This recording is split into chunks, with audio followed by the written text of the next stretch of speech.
ชมชื่นและชโลธรจัญญาอ่าน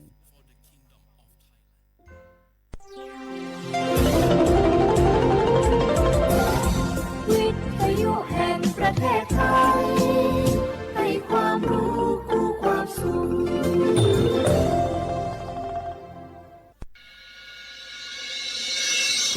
สถานีวิทยุกระจายเสียงแห่งประเทศไทยจังหวัดเชียงใหม่ AM 1476 กิโลเฮิรตซ์สถานีวิทยุภาคภาษาชาติพันธุ์แห่งเดียวในประเทศไทยที่มีความทันสมัยเชื่อถือได้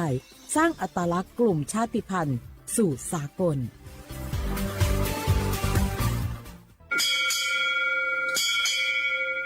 โอโบดะจ้าโอเวอร์ชอปเปอร์เหมยซุงคาพอกว่าย้อซงโอดูธรรมาสถานีวิทยุภาษาชาติพันธุ์แห่งเดียวในประเทศไทยทันสมัยเชื่อถือได้แล้วพบกันที่สวทเชียงใหม่ AM 1476 กิโลเฮิรตซ์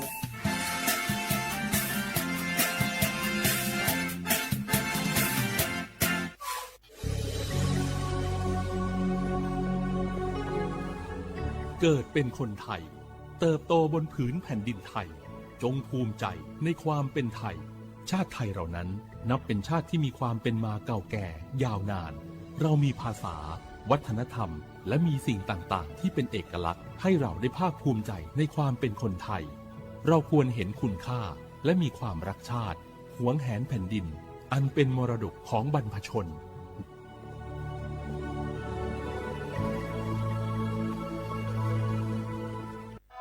ฟ้าสลัวมัวแสงระวีส่อง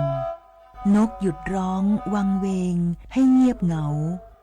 มองฟ้าวันนี้เป็นสีเทาอกประชาหมองเศร้าระทมสวงด้วยพระราชธิดาพระองค์ใหญ่เสด็จคันไลสู่แดนสวง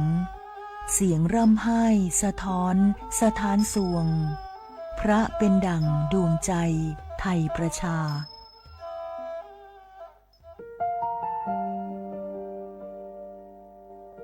งาฮือละหุยาชอเจทอกา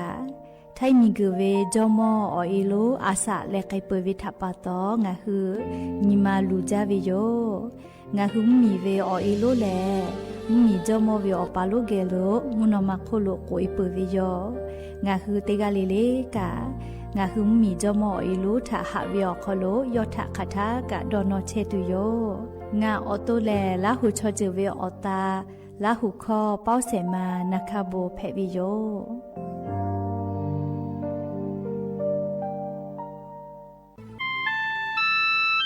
งาคือเจ้าวัดจิ้งใหม่ออกข้อต่อคืออติออกคโลโฆษณาติผาคือกาเวลโกจ้าดาลาเพวิโยอลโกงาคือจิ้งใหม่ออกคโลเวสถานีวิทยุกระจายเสียงแห่งประเทศไทยจังหวัดจิ้งใหม่แลออกข้อต่อเวสายาติผาสู่ไกเวกาวูจ้านอฮือและโฆษณาติผาคือกาเวลโกจ้าดะคือโทรศัพท์นัมบะแนะ0 5 แซะ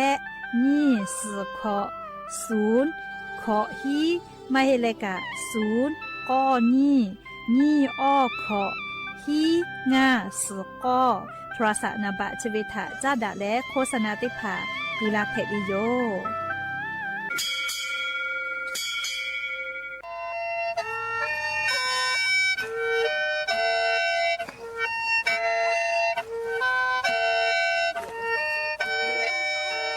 หะเวอวิยอเนียละหุยาติกาเลเลทาตาอุยอยาเวอคโลละเซจาเลอรายกาอบุดะจาอคโลหะยูลาวิโยเมนอคือกากาเชเวอคตอคือเชเลจีใหม่ขอยาลอยาอคตอคืออตีสถานีวิทยุกระจายเสียงแห่งประเทศไทยจังหวัดเชียงใหม่ AM ติฮิโอฮาสจิคกิโลเฮิรตซ์ติไลปืตาเลนพอติพ่อ Facebook Fanpageสวทเชียงใหม่ AM 1476พ่อไลฟ์สดติดต่อไปเชวิโยติญิเลเลมุหลอกกอวิออยาติชตินาลิตาและซาวูมุหลอกกอติชนาลิทาคากายและมเผือวิออยาฮินาริควายตาและข้อนาริทาคากายติฮาเลเลงาคือละหุคอรายกาอโบดาจาต่อไปเชวิโยและงาออโตละหุคอเป้าเชเซมานาคาโบเมวิโยงาคือละหุยาติกาเลเลกา ลาหูคอพอนาเลออาชุยอลาหูชอเจทะติแกโอกาปิดักไปแพวิโย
อบดาจ้าอย่าเปื้อฮัตติปอกกา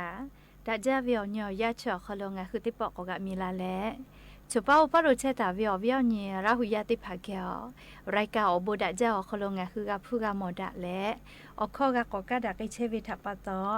อลอเปอร์เตกะเลเลถาตาอืยอยาเวียวคอโลละเซจ้าแล้วรายการอบดาจ้าคอโลหะอยู่ลาวิโยแม่หาเวียวเนี่ยราหุยาติกะเลเลกะจ้าแม่ดอแม่ซุแม่กะแม่แล้วฮาเลดอซาปิแม่แล้วยานิเวียยากะชะดิซอคอโลซุเปอร์เซนี่สหาปาจุไรฮาปาคอโลยะเนียวฮาปาสุเตนี่ฟะนแพวิโยและจะขอกะนี่ฮีนี่ชุขอขอมขอหาเวียวเนี่ยราหุยาติเผาเตฮาเลเลเวียยาฮินาริควายตาและก็นาริทักขะไกเตฮาเลเลงาคือราหุคอไรกาอบดะเจ้าคอโลตอกไกเชวิโยวิทยุเรดิโอพอ AM เตฮิโอฮาสติกะกิโลเฮิรตซ์เตไลพอเพื่อรายการนี้พอติพอแล Facebook Fan Page สวทเชียงใหม่ AM 1476พอกะไลฟ์สดติดต่อไกเชวิโยอวิอนีราหุยาติภากากาวิทยาทาอชอปะทะกะแปปีแพวิโยและยับปะฮาวิอยากะยูเวลาตาเวซาตาอลอติภาทอกะไลรอยูเวลาตาวิโยอวิอนีราหุยาติภาติแกราหุคอพอนาแล้วนี่คือราหุชอเจตาโอกะปิดักอิแพวิโยแม่และยับปะฮาวิอยากะยูเวลาตาวิซาตาอลอติภาไลรอยูเวลาตาวิโยยาก็ยานี่กะซาตาอยู่เวลาวิกะไล่รอจอแมวเวียเนี่ยละหุยาติพามยานี่อยู่เวลาตาวิซาตาเลียอลอเปเตลอนะงะคือติแกนะไกจูเวยานี่งะหุมเมียวคอโลแพกไกเชเวอเจ้ายามุชามุยิมกะมุหอพอจ้าดาวิซาตาอลอก็งะคืออาสาติเวียคอโลเตญิเลเลเล่งาคือมุชามุยีทะโลวิโยมุยีเจติกะมาแผเล่มุยีกะโลเวมุชาติเลมุยีมาจอวิโลกกะงาคืออาสาติกอคอโลมือจ้าวาจาวิอคอโลปาฮาลูโยแม่เล่ก็งาคือมุชามุยีเฉลอาสาติกอคอโลโลวิอเจเลมาจอมาแผเวอเป้านี่จาวิอลอแผเวทัปปะตองาติญิเลซาตาอลอเปติลยูเวลาเลยูเวลาเลซาตาเป้าวิอยาวคอโลงามุชามุยีอลอยูเวลาเลเป้าโทลาวิโยเฮก็ซาตาเชกะงาข้างาดอเลก็ว่าวิมาหิแม่เลจี้จอปากรมอุตุนิยมวิทยาพ่อนาลีอยู่คือฉันนี่แต่นี่แล้วซาตาปิลาวิคัสก็อยู่เวลาเลงาคือราหุยัตถะเป้าถูลาวิโยแม่เฮก็จีจอปากรมอุตุนิยมวิทยาพ่อยะนี้ฮาปาสเตนีสหปาจุไรฮาปานี่ฮิงาหาขอชก็ขอวิอยาชอคอโลมุชามุยอลอซาตาติผาปิกะลาตาเวแลซาติตาเลฟะจิแม่งาคือไทมีเกมุนีตอพ่อและไทมีเกอฮอติตอลาชื่ออาดามาพ่อมุยีลามาจาลาเวลโกลาจลาฮาอีกะลูลูลาอีกะทูเวมีปะเวลูฮาลูเพเวชติผาซาติตาเลฟะเจเลงาคือไทมีเกมุนีตอพ่อแล้วไทมีเกอฮอติตอลาชื่ออาดามาพ่อจิแม่เฮคนนิเวทยาทามุยีลามาจากไอตัวเล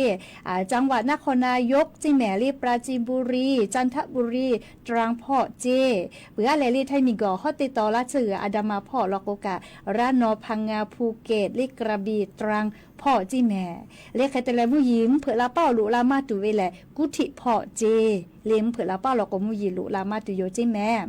ยากงาคือแท่งเหมียวนาติตอพ่อกะเลมุยีจอเวงาคือแท่งเหมียวนาติตอพ่อเลจังหวัดแม่ฮอซอเจจีใหม่จีแม่ลีจีให้เจเลจังหวัดเมฮอซอจีใหม่จีให้จังหวัดตากน่านอติชได้พอคอโลกาลียานิเวลยาวคอโลมุยีจอมาจีแม่เลติกะติติลอกกะมุยีกะลามาจากิตุโยเจเอกงาคือแท้มุยอนาติตอพอชได้ซอคอโลไลกะกะซาตากะกะตุโยแฮเลนัวจีให้พอเลพฤจิคอติตอพอมุยีลาจาแลอยากกอกะอีกะลูไปเวเลกเกลาลาวิกะมากาวิโยเลกกอวิอเนี่ยละหุยาติพัทกะชดิเจแลเลกเกลาลาเวลอกะฮะกะจ้าจ้ากะใจวิกะกุลุฮาลุติพัทะฝะแม่เฮกอยะนี่งาคือแท้มุยอนาติตอพอมุยีแตกะตาเวติฮาวิอาเล10%เคงาคือแท้มุยอนาติตอพอโลยะนี่มุยีเบหุตาวิโลเจเลมาวิแม่เล10%แลกูแฮกูเวนาเลแม่ฮอซอจีใหม่จีให้ลาปาพะเยาน่านพิษณุโลกเพชรบูรณ์ และจังหวัดตากติต่อพ่อขไกเจยานิมุยติฮาเวีย10%เบหุตาเวปุตาเลกาเลียไทมิกูภาคอีสานพ่อฮี10%จิแม่ภาคอีสานพ่อมาจาลอแม่เลยยานิมุยเลยกูแฮจิแม่เปื่อเลยไทมิกูก็จะติต่อขอ10%เจมุยต่อพ่อ10%ไทมิกูฮอติต่อขอ10%แล้วราชสืออาดามาพ่อเลยไทมิกูฮอติต่อพ่อฮี10%เจและกุฏิพ่อกะ10%เทมุยเบหุตาวิเจนีเวตยาทาเลงาคือไทมิกอคอโลเลจะได้สเวอยาแลข้าพ่อเฉพาะโลกามุยกอลุลาและหลามาเวลอแม่ยาก็มุยจะได้ปื้อแลคาทะปุยจุเลก็เวนาเลไลกานานิคอจอตุอยู่แฮเลมุยจะได้ปื้อแลยันตาและฮาปาสุสนีสฮาปาสุเซนีเลลอคอวิโยเลฮาปาสุเซนีสฮาปานีงาฮาขอจะก็ขอขะไกเจไลพอมุยลักไกตุโยเจเตยาเลมุยรู้ตีดีงาคือไทยเหมียวนาติต่อพ่อมือหือลาและไทยมีกือเลภาคอีสานอนาติต่อพ่อมือหือตาวิเจ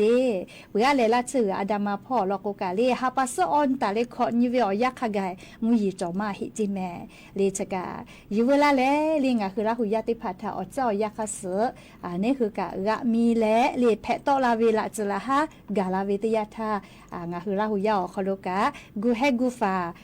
กาตาเลลีลูวิซิวิอเจติพาทะปูเกกาตูอโปเลอลอซาตาติพาจะเคชลาวิโยแม่จ้าเลกาเลจีให้พ่อกะมุยีลุเราจีแม่มุยีลาจ้าวิทาปตอลีนัวจีให้ออนาเลแม่แซ่ติต่อพ่อรอลีมัมมีเป้ากะตาชิลิเป้ากะมุยีลาจ้าจีแม่ลีกะตือเวนะมุยีลามาจ้าเลลามัวลาวิทาปตออีกะชอฮาลุใหญ่มากะอลอกงะคือเยติเชียยะก็เตียอีกะคือคามากโกวินะเลเกเตเลเลมุยีลาวิทยาไทยอีกะฮาลุใหญ่มากะวิทาปตอแม่แซ่ตาชิลิเป้ากะเลมุยีลาลีกะตือวิจิเยข้อกะยะก็กะคาเบียเนี่ยแน่เตียหมอเล่แล้วก็จะได้คือเล่นัวอำเภอแม่สายเล่แม่แซ่แล้วก็งะคือไทยมีเป้าวินะเล่อำเภอแม่สายจังหวัดที่ให้คโลกะยาเอหลีฮิจ่อเยเจ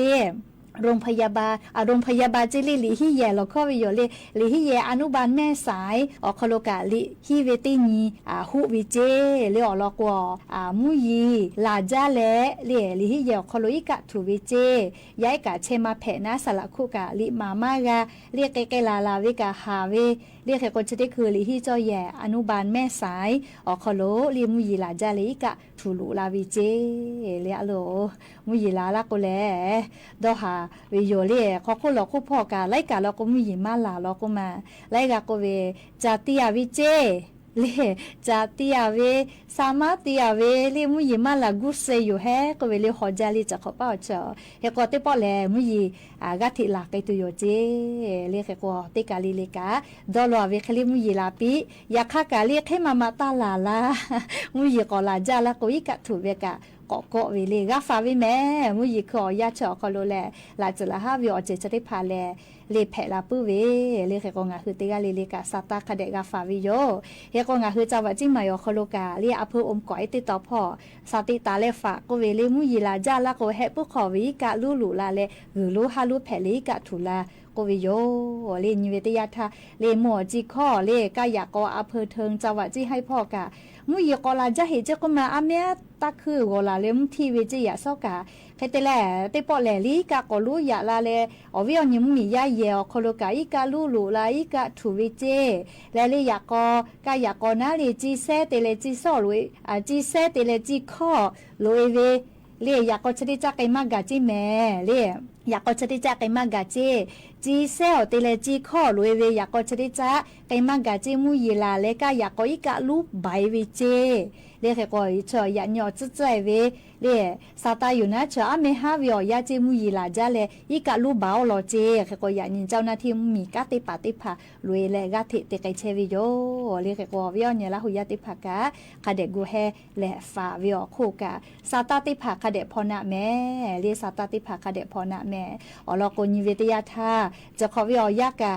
เลจะขอวิอยากะมุยกะลาโกลาจาตุโยโกวิโยเคเตเลเลติปอมุยมากอลาโกเมื่อมาลาเลออกะขามอจาเลกุชุกุเคอิกะเลอิกะฟีลาโกเชเมวิอเนี่ยละหุยาติภาจะขอเป้ากะ ขี้เวลีอาจจะอย่ารัฐบาลกาซาตาปีกาลาเชียวนะขี้จาเจเล่มุยมาลาก็เมื่อมาลาเวจะเคแผ่อาลาเวลโกนาเล่งาคือตีจ้ามือจ้าเวชอติผาโอโปดอหาจูจอเวนะเคกงาคือมียาตีจ้ามือจ้าเชเวชอติผากะอีกะเยตุเวคาติผาคาเดกากูเวโยอลอกวเล่มุยลาทาโกอีกากาโกแต่เวนะเลติปอมุยมาลาลาโกกาเยตุอโปเลเคโกติกาเลกาซาตาคาเดพอหาอยู่แม่เลจะขอป้ามุยกาลาโกลาจาเลเลมาโกลาโกเมื่อมาลาและเลกุชุกุแคเตเลอฮอตฮอมุวิอซาติผาตะมาวิจิแม่เอโกก็จ้าเลติปอแลมุชามุยอลอติผากุไกเปเลกุไกเปแม่เลมุชามุยอลอกากุไกเป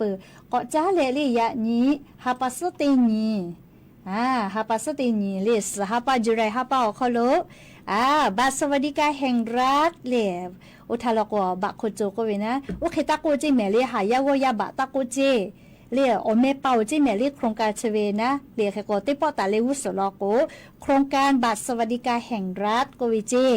เรียบักโคโจตะกุแม่ติกาเลกาเลติปอตาเลวุสพอลโกนะบัตรสวัสดิการแห่งรัฐกุจิแม่เรียกโกชอจะได้คือกาจ้าเชวิอปีติโมเลกาจ้าเชวิอปีติโมคาเดนาเลเตพาแลเลปุระธามาลงทะเบียนมายืนยันสิทธิ์เวทปตอสพอลโกเลมาโกจ้าเรานะเลเตพาลโกเพซาปอซาลาเวทปตมาเราวิชกะจตุโย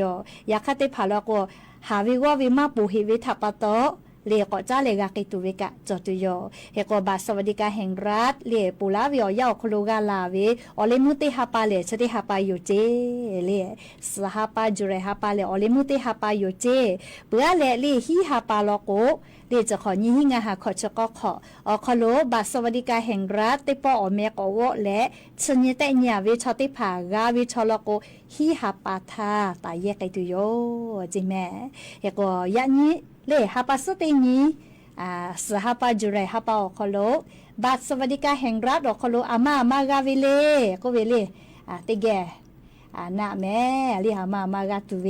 เลแค่กว่าจะได้ฮาปาอคโลเลฮาปัสตินีกาเวเลมอปาจาปาเยตุเวเตกาเวียติฮิบะรู้เล่าแม่ยานิตาปาจาไปเผาแม่เลลาหุยาติเผาเตกาเวียติฮิบะเลมอปาจาตุเวชอติฮาปาปุติฮาปาติแม่ปุลาวิขอฮาปามาเยเปือวิชอจอล่ะมอปาจาวิติฮิบะกาเวียจอเวลาก็แลชุดต่อเบาแม่ลิสหาเปาคอลมาก็อยู่ป้อเล่าแม่แล้วก็สหาเปาคอลแลมอปาจากิตุเวเตกาวิติฮิบะยะนี้ลุลาแลปาจากิเพอแม่เลเปือเลยยะนี้ลุลาเวียมาเฮเลก็เลเยกาคอเยเชเวอามิเกฟูฮิชบะเจยันรู้เราเวนะยันเจเย็ดแผ่เวไม่เล่สหปาชอคโลมาปุเจเย็ดแผ่เวนะเปื่อและเล่ลุแม่ลุคิวจุตุเวกาสหเลงัชบะยันรู้เราจิแม่เปื่อและกาเลติชุเซนตาเลติชงานนิสหปาจุเรหปาเวอยาชอคโลพิเศษจอเวลอเล่ชติหาปาคโลอัทมาพิเศษเวเลก็เล่ชอมอชอแกอาสาขอชขอโคใต้วิติโมเล่ขอชขอโควิติโมนะปุรัฐาชมชแกเตียสาขอชขอคู่เวติมุทาบาสวัสดิการแห่งรัฐดอกโคโลติฮาปาเวียติฮากาลาเวเลชติฮาปาโคกุลาตุโยเจเฮโกโอฮาปากาเวโลเมเลมาปิลาฮิเวติฮาปาติฮานาเลโอฮาปาวิชอเลกาลาตุเวชติฮาปาติชเซนตาเลติชงานยอโคโลลุลาตุโยเจเลเตียเวียโอฮาบะกาตุโยเลชชมชแกติผาเจติแม่บาสวัสดิการแห่งรัฐจวเวติกาเลมาเฮเลชเวอชมอาสาขอชขอคู่เวบาสวัสดิการแห่งรัฐอคโลเชียเวติผาเลติกาเวียโอฮาบะกาตุโยเจติชเซนตาเลติชงานเยชอคโลเลเขกชอพูยุโตเพเวเลมอมาปัจจักะเพอไม่เลปัจจักะเพวินาลีอยากเข้าพูยุโตกาวิแม่เลติกาเวียโอฮาบะเรียบสวัสดิการแห่งรัฐจววิชมชแกอาสาขอชขอคู่วิติผาเจติแม่เรียเปื่อเล่เรียนิชนีสหปาจุเรหปาโคโลโลโกติปอเรียบัดคุพิการจวเวเรียคุพิการแผ่วิชติผานะบัดสวัสดิการแห่งรัฐกาวิติผาโลโกฟูติกาเวียนิฮาบะลุลาวิโยจะกะฟูยุโตกาเวเรียคุพิการติผาติฮาปาเลเลกากาเชอวิฟูพิกาฮิฮาบะวิมาเฮเลอยากฆ่าชเวอ คนพิการติผ่านะบัตรสวัสดิการแห่งรัฐจัวเวติผ่ากาเวลินฮาบะกาวิโยเลติฮาปาเลเลกาลาเชวิโยเฮก็เชลเลขับปุยกันนะโนคือหมายเลขบัตรประจำตัวประชาชนพร้อมเพรจ้าเวคัสลุยตุโยเจแมเลชกาอยู่เวลาเลลิงอ่ะคือราหุยาบัตรสวัสดิการแห่งรัฐอปีติหมู่ชดิคือกาจ้าเชเวเลจะขอป้าปุลาเวกาจ้าเชเวชดิหมู่เลชดิฮาปาคอโลอเลมือติฮาปาอยู่นะซอฮีฮาปาลอกอสกอตากไอตุโยเลขก็จะกาบัตรสวัสดิการแห่งรัฐถ้าจ้าดาวิออลอเลขเตเลไลกานันนิโคจอเวบัตรสวัสดิการแห่งรัฐเลลงทะเบียนไกตาเวชนิดแต่นีจุตาเวเลชอติผาลงทะเบียนยืนยันสิทธิ์ตาเวติผาคาถาชิตุเลก็เวนาเลบัตรสวัสดิการแห่งรัฐกามากาเวคาถาชิเพตุเลก็เลจะได้หาปาเลติดสุนิแม่คาเดต่อเลลาหุยาติผาจะได้หาปาติดสุญญคอโลกามากาเวเลจะได้ผาต่อลาตุโยเจเลบัตรสวัสดิการแห่งรัฐเลปุระทานหือลงทะเบียนไกตาเวยืนยันใช้สิทธิ์ตาเวขับปุยเวนะเลอเปียวสมาโกเลปุระทากาจาจอเลจียเวติโมเลอเมกะเวคาปุยคาโซนะจะได้หาปาติชสุนิลโกกามากาเวอเมต่อลาตุโยเจเมเลเขก็งาคือแล้วยาสาตาติผาคาเดพอนาแม่เฮก็ไลกาก็เลยจับปูเมจิเฮลิเฮก็เลก็จ้าเลลี่อ่ะเสทางาก็ไกปืตาเวลีพรบชาติพันธุ์ก็วิแม่งาคือลาหุยาคาเคติจ้าดาเวเลชาติพันธุ์ก็วิชองาคือคอยาลอยาชอจือติผาทะก็วิโยเลงาคือคาปิกาเลปุระทาลกชูเลคอยาลอยาชนเผ่าแค่กูลาเวนะอยากค่าจะได้คือแหล่เลี่ยงคือไทยมีกอคอโลกามุมีเวอเลี้ยวค่ากฎหมายค่าสเล่งคือชอจือติชอจือเรียกค่าปุ้ยถ้ากูเวอแม่แหละชาติพันธุ์กูวิโยแม่เรียกแค่ก็งาคือพรบชาติพันธุ์ก็เวชได้มาเรียกคือกูอยู่ตาวิเก้าวิแมววิเอาเนี่ยละหุยาติเผาเรียกพรบชาติพันธุ์ก็เวชเรียอาจุยารัฐบาลเรียรัฐสภาคอโลพอดาจีดาวิหอคอโลปีลาปูวิแม่เรียกพรบชาติพันธุ์ก็เวชได้มาและอย่าเพื่อฮัตติปอชิดะกระดาษดูเวอลอซาตาติผาจะใครไม่จะได้ยอโลลาเลกากาพอนาเลอโอกาปิลาเชเวเตกาลิลิกาอบูจาแม่เตกาลิเลซุแม่กาแม่ฮาเลดอซาปิแม่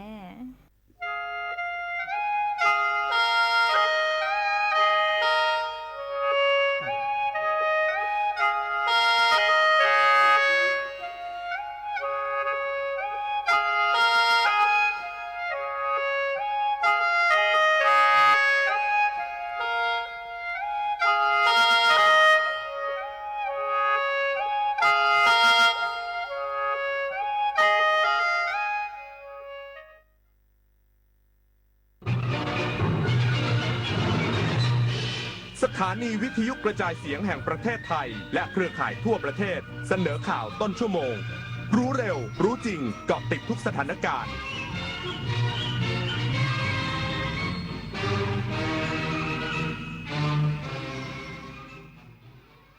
รับฟังข่าวต้นชั่วโมง 21 นาฬิกากับชลธรจันยาครับรัฐมนตรีว่าการกระทรวงดิจิทัลเพื่อเศรษฐกิจและสังคมชี้แจงงบประมาณปี 2570 มุ่งลงทุนระบบคลาวด์กลางพัฒนาเทคโนโลยีเตือนภัยอีกสักครู่กลับมาติดตามรายละเอียดครับกราบก้มบังคมบาทปิยราชธิดาพระเสด็จสู่ฟ้าปวงประชาร่ำให้ครวญนาพระกรณียกิจในดวงจิตทวินหวนทุกเร้าเศร้าในสวงพระคือดวงใจไทยที่ลืมบ่อยๆอย่าเพิ่งชะล่าใจลืมของเป็นครั้งคราวนั่นเรื่องธรรมดาแต่ถ้าเริ่มลืมเหตุการณ์ที่เพิ่งเกิดสับสนวันเวลาหลงทางในที่คุ้นเคยหรือเริ่มคุยกับใครไม่รู้เรื่องนั่นเป็นสัญญาณอันตรายของภาวะสมองเสื่อมสังเกตเร็วดูแลได้ไวพบความผิดปกติอย่านิ่งนอนใจรีบปรึกษาแพทย์เพื่อรักษาและดูแลอย่างเหมาะสมเพราะทุกความทรงจำมีความหมายเริ่มต้นปกป้องสมองตั้งแต่วันนี้ตอนดนตรีไลฟ์เดือนกรกฎาคมหาหัวใจให้เจอก็เป็นสุขกับคาราบาวและอาจารย์ธนิตศรีกลิ่นดีจอมยึดคุยในตำนานวันจันทร์ที่13 กรกฎาคม 2569 เวลา 17 นาฬิกาเป็นต้นไปณห้องออดิทอเรียมอาคารศูนย์ปฏิบัติการสื่อใหม่กรมประชาสัมพันธ์ถนนวิภาวดีรังสิตดินแดงกรุงเทพติดต่อเข้าชมโดยไม่เสียค่าใช้จ่ายได้ที่ Facebook ถนนดนตรีเรายังเป็นนักเดินทาง ท้องฟ้ามนสายฝนพรำดังน้ำเนตรทุกทเวทอาลัยหวนให้หาพระมิ่งขวัญดวงใจไทยประชาทะเสด็จสู่ฟ้าสวรรคาลัยน้อมรำลึกในพระกรุณาธิคุณข้าพระพุทธเจ้าคณะผู้บริหารข้าราชการและเจ้าหน้าที่สถานีวิทยุกระจายเสียงแห่งประเทศไทยกรมประชาสัมพันธ์รัฐมนตรีว่าการกระทรวงดิจิทัลเพื่อเศรษฐกิจและสังคมชี้แจงงบประมาณปี 2570 มุ่งลงทุนระบบคลาวด์กลางพัฒนาเทคโนโลยีเตือนภัยยกระดับการบริหารภาครัฐและเศรษฐกิจดิจิทัลนายชัยชนกชิดชอบรัฐมนตรีว่าการกระทรวงดิจิทัลเพื่อเศรษฐกิจและสังคมหรือ DE ชี้แจงต่อที่ประชุมสภาผู้แทนราษฎรในการพิจารณาร่างพระราชบัญญัติงบประมาณรายจ่ายประจำปีงบประมาณพ.ศ. 2570 ว่างบประมาณของกระทรวงดิจิทัลเพื่อเศรษฐกิจและสังคมเพิ่มขึ้นร้อยละ 31.18 มีสาเหตุจากการเพิ่มงบประมาณของสำนักงานคณะกรรมการดิจิทัลเพื่อเศรษฐกิจและสังคมแห่งชาติหรือสดช.เพื่อดำเนินโครงการจัดซื้อระบบคลาวด์กลางของประเทศแบบรวมศูนย์และกรมอุตุนิยมวิทยา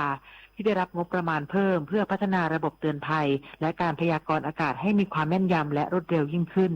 โดยมุ่งผลักดันการเชื่อมโยงข้อมูลภาครัฐการประยุกต์ใช้เทคโนโลยีปัญญาประดิษฐ์หรือ AI เพื่อสนับสนุนการจัดทำกฎหมายและการให้บริการภาครัฐการยกระดับมาตรฐานข้อมูลภาครัฐการจัดตั้งศูนย์กำกับดูแล AI ตามมาตรฐานสากลตลอดจนการเร่งผลักดันกฎหมายที่เกี่ยวข้องกับศูนย์ข้อมูลหรือ Data Center เพื่อรองรับการเติบโตของอุตสาหกรรมเศรษฐกิจดิจิทัลในอนาคตชวิสาประทุมมารายงาน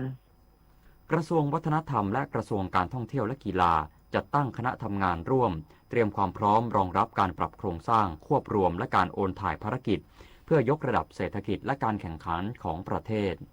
นายประสบเรียงเงินปลัดกระทรวงวัฒนธรรมพร้อมด้วยนางสาวณัฐริยาทวีวงศ์ปลัดกระทรวงการท่องเที่ยวและกีฬาร่วมประชุมเตรียมความพร้อมปรับโครงสร้างภารกิจเพื่อรองรับร่างพระราชบัญญัติปรับปรุงกระทรวงทบวงกรมของสำนักงานกพร.ก่อนเสนอคณะรัฐมนตรีพิจารณาโดยปลัดกระทรวงวัฒนธรรมเปิดเผยว่าที่ประชุมเห็นชอบให้จัดตั้งคณะทำงานร่วมเพื่อศึกษารายละเอียดในการโอนย้ายภารกิจด้านการท่องเที่ยวเข้ามารวมกับกระทรวงวัฒนธรรมโดยจะเร่งบริหารจัดการทั้งเรื่องโครงสร้างอัตรากำลังและงบประมาณเพื่อให้ช่วงเปลี่ยนผ่านเป็นไปอย่างราบรื่นและไม่กระทบต่อประชาชนซึ่งการควบรวมครั้งนี้จะช่วยเชื่อมโยงมิติด้านวัฒนธรรมและการท่องเที่ยวให้เป็นเอกภาพโดยเน้นใช้ทุนทางวัฒนธรรมสร้างมูลค่าเพิ่มทางเศรษฐกิจและพัฒนาการท่องเที่ยวเชิงคุณภาพด้านปลัดกระทรวงการท่องเที่ยวและกีฬาระบุว่าในส่วนของภารกิจด้านกีฬาจะมีการปรับโครงสร้างเพื่อรองรับการจัดตั้งกระทรวงการกีฬาเพื่อยกระดับการพัฒนากีฬาไทยในทุกมิติการปรับโครงสร้างครั้งใหญ่ดังกล่าวมีเป้าหมายสำคัญในการบริหารราชการแผ่นดินให้เกิดความเชื่อมโยงและสร้างพลังซึ่งกันและกันเพื่อเพิ่มขีดความสามารถในการแข่งขันของประเทศต่อไปมาริชโยรายงานกรมป้องกันและบรรเทาสาธารณภัยคุมเข้มทุกขั้นตอนขนย้ายกระดาษคำตอบสอบข้าราชการโปร่งใสตรวจสอบได้นายธีรพัฒน์คัชมาศอธิบดีกรมป้องกันและบรรเทาสาธารณภัยหรือปภ.มอบหมายให้นางสาวชัชดาพรบุญพีรนัทรองอธิบดีกรมป้องกันและบรรเทาสาธารณภัยควบคุมการนำกระดาษคำตอบจากการสอบแข่งขันเพื่อบรรจุและแต่งตั้งบุคคลเข้ารับราชการในตำแหน่งประเภทวิชาการระดับปฏิบัติการและตำแหน่งประเภททั่วไประดับปฏิบัติงานประจำปีพ.ศ. 2569ซึ่งปภ.ได้จัดการสอบเมื่อวันที่ 27 มิถุนายนที่ผ่านมาเพื่อนำกระดาษคำตอบแบบปรนัยจากห้องมั่นคงไปทำการตรวจและประมวลผลณมหาวิทยาลัยสวนดุสิตทั้งนี้อธิบดีกรมป้องกันและบรรเทาสาธารณภัยยืนยันกระบวนการเคลื่อนย้ายข้อสอบของปภ.ยึดหลักความโปร่งใสตรวจสอบได้และดำเนินการทุกขั้นตอนเพื่อรักษาความปลอดภัยของกระดาษคำตอบและข้อมูลสำคัญของทางราชการด้วยมาตรการที่เข้มงวดสูงสุดเพื่อสร้างความมั่นใจให้กับผู้สอบทุกคนจุฑามาศรักษาพันธ์รายงานคิดจะใช้คิดถึงอนาคตช่วยกันลดช่วยกันประหยัดพลังงานจบข่าวชลธรจัญญาอ่านรับฟังข่าวครั้งต่อไปเวลา 22 นาฬิกาครับ ติดตามข่าวที่นำเสนอไปแล้วได้ที่ www.thainews.prd.go.th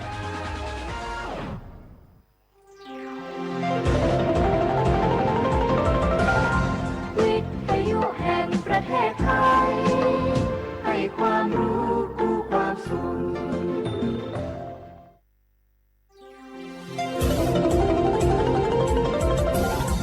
วิทยุแห่งประเทศไทย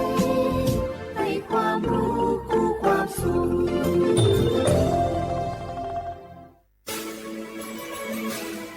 สถานีวิทยุกระจายเสียงแห่งประเทศไทยจังหวัดเชียงใหม่ AM 1476 กิโลเฮิรตซ์สถานีวิทยุภาคภาษาชาติพันธุ์แห่งเดียวในประเทศไทยที่มีความทันสมัยเชื่อถือได้สร้างอัตลักษณ์กลุ่มชาติพันธุ์สู่สากล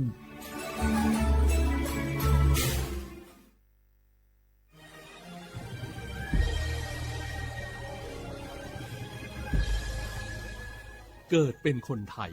เติบโตบนผืนแผ่นดินไทยจงภูมิใจในความเป็นไทยชาติไทยเรานั้นนับเป็นชาติที่มีความเป็นมาเก่าแก่ยาวนานเรามีภาษาวัฒนธรรมและมีสิ่งต่างๆที่เป็นเอกลักษณ์ให้เราได้ภาคภูมิใจในความเป็นคนไทยเราควรเห็นคุณค่าและมีความรักชาติหวงแหนแผ่นดินอันเป็นมรดกของบรรพชนร่วมภาคภูมิใจในความเป็นไทย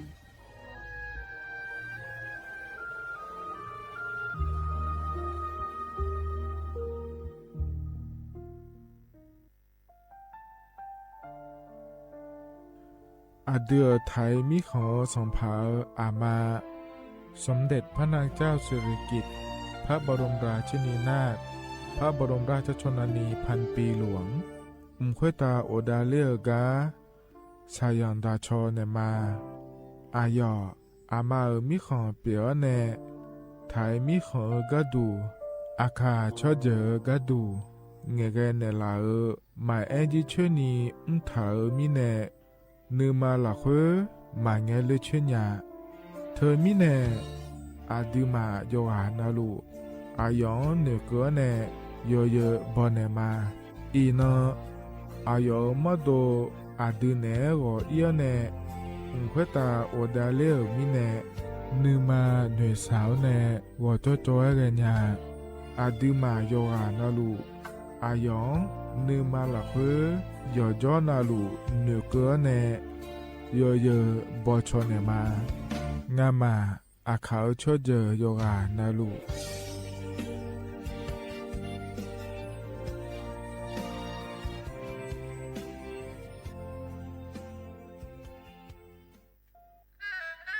กราบก้มบังคมบาทปิยราชธิดาพระเสด็จสู่ฟ้าปวงประชาร่ำให้ครวญนานาพระกรณียกิจในดวงจิตทวินหวนทุกเร้าเศร้าในสวงพระคือดวงใจไทย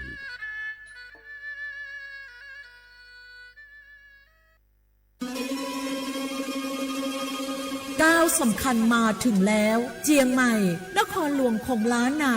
สู่การเป็นมรดกโลกต่างวัฒนธรรมขององค์การยูเนสโกเมืองที่ยังมีชีวิตและมีประชาชนอาศัยอยู่ร่วมกันวันที่ 3-8 สิงหาคม 2569 นี้สภาการโบราณสถานระหว่างประเทศจะลงพื้นที่ตรวจความพร้อมจังหวัดเจียงใหม่ขอเชิญชวนภาครัฐเอกชนและพี่น้องชาวเจียงใหม่ทุกคนมาร่วมแรงร่วมใจพัฒนาปรับปรุงพื้นที่ทั้ง5ประตู4แจ่งตามแนวคูเมืองและ7วัดสำคัญวัดเจียงมั่นวัดพระสิงห์วัดเจดีย์หลวงวัดพระธาตุดอยสุเทพวัดสวนดอกวัด7ยอดและวัดอุโมงค์ช่วยกันดูแลให้สะอาดงดงามคงคุณค่าสถาปัตยกรรมดั้งเดิมเพื่อต้อนรับการตรวจครั้งสำคัญนี้ร่วมกันร่วมสนับสนุนเจียงใหม่สู่เมืองมรดกโลกต่างวัฒนธรรมโดยสวท.เจียงใหม่สำนักงานประชาสัมพันธ์ที่ 3 กรมประชาสัมพันธ์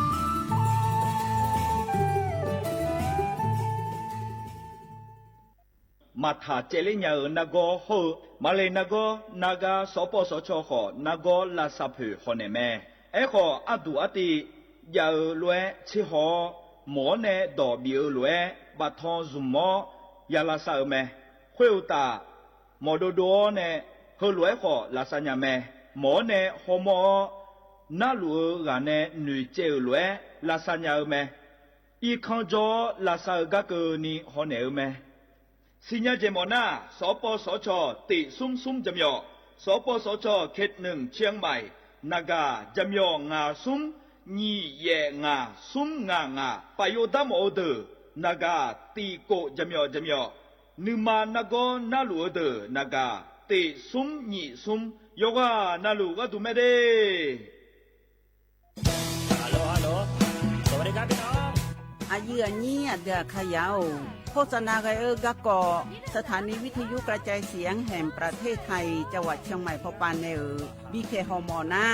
แอออนหลิญาเมเจสถานีวิทยุกระจายเสียงแห่งประเทศไทยเฮนาอย่าซิงก้อนบีดูอย่าล่อนแต่ช่วงหางละหาเชลกะปอจักกันเนดูพ่ออีสอนนี่กะมาเล่าเนกะมองขากากายกุญญาอายุเนียวโฆษณาบีเกหมอญาแลนึงมาอ้อนนานากาในเหลียวในชนยังง่ายีเนียวนากาสัมโบนาขอนี่จำยองาซุงมีสีโกจำยอโกแย่และงาเดใจที่โบนาขอนี่จำยอเวนี่โกแย่งาสีเวและงายีเนียวมาเจอเกญา我是ชายโอโบดะจ้าโอเบชเปอร์เหมือสุงคาปอกว่าย้อซงตูดูธรรมาสถานีวิทยุภาษาชาติพันธุ์แห่งเดียวในประเทศไทยทันสมัยเชื่อถือได้แล้วพบกันที่สวทเชียงใหม่ AM 1476 กิโลเฮิรตซ์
มาเล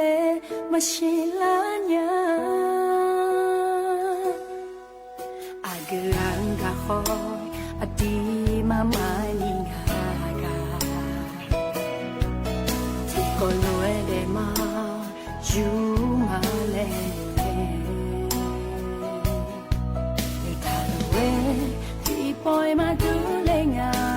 amia khoni saja mazina muni anga ayo etom amashinia lima kholana dinia shile chaiga ye muni wa phanga yanika ati mama nika cho haza cho me shilo ngalato no de luna ngalato no pia luna mo chile she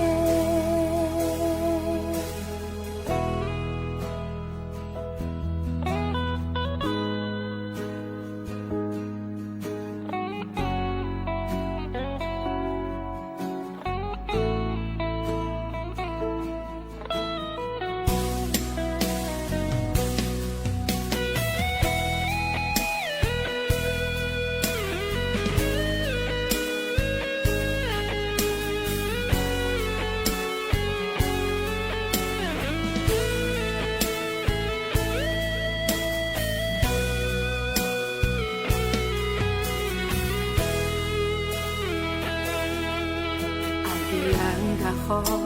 adi mama ni gaga ti kolue de ma ju ma le ne ti poi ma du le nga amia ho ni sa ja ma zinga muni a lo nga yo Shinia lima kholana dinia shile chaga ye muni apanga yanika ati mama nika cho haza cho me shilo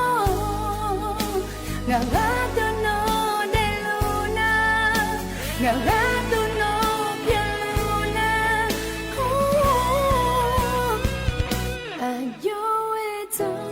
Shinia lima kholana dinia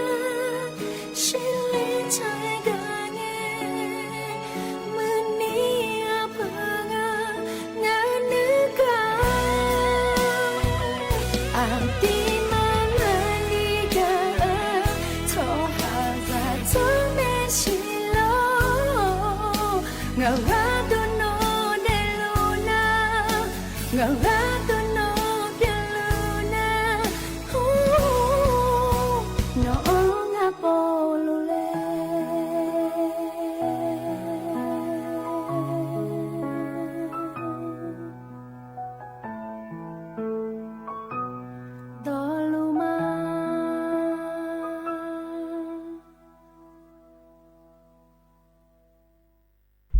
อุจิพออุตุธรรมะเดเยนี้มีของอยากยว่านาลุเนอรอเยเนียว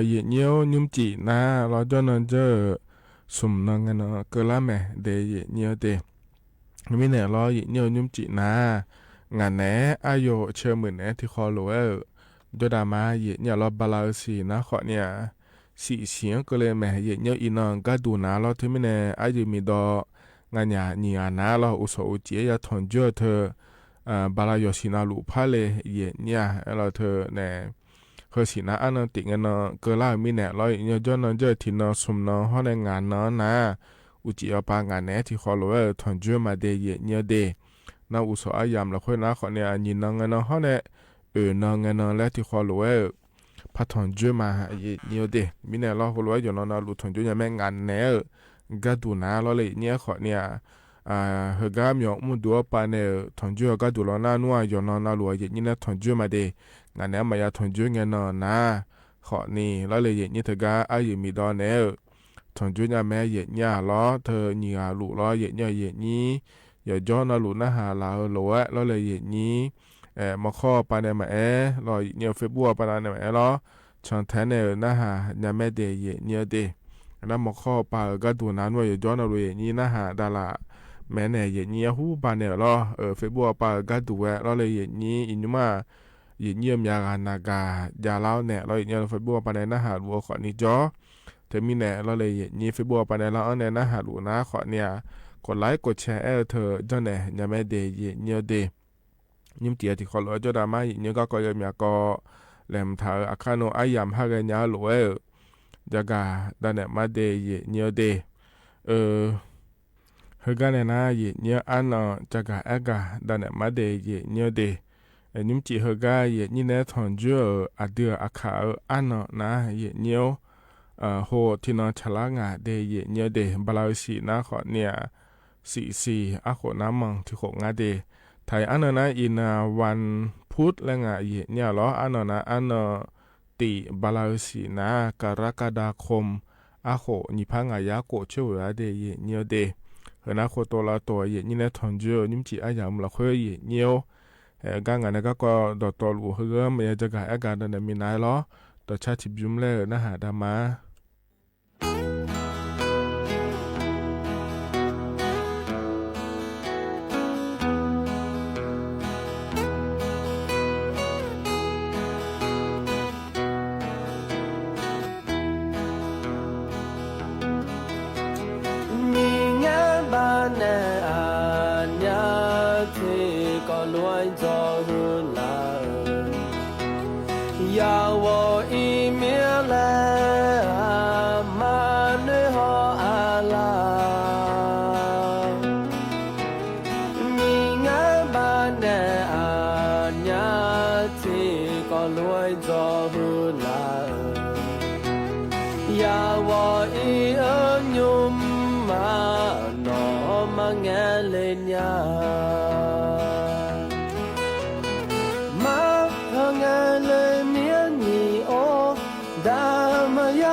是保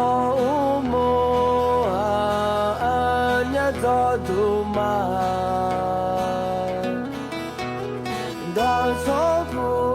做杜呀是保姆，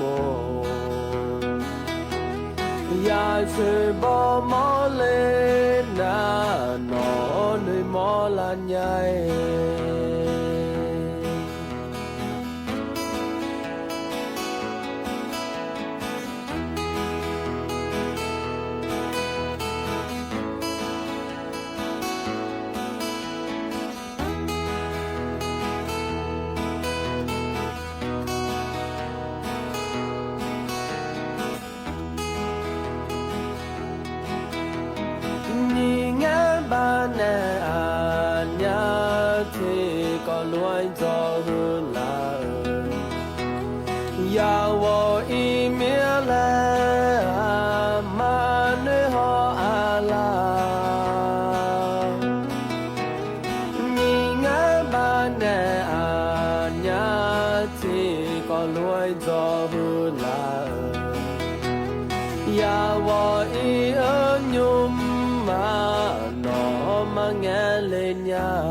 Adore, ญาอย่าคุ้มแท้ลา会做面面龙呀吹波梦呀做杜马大草不做杜呀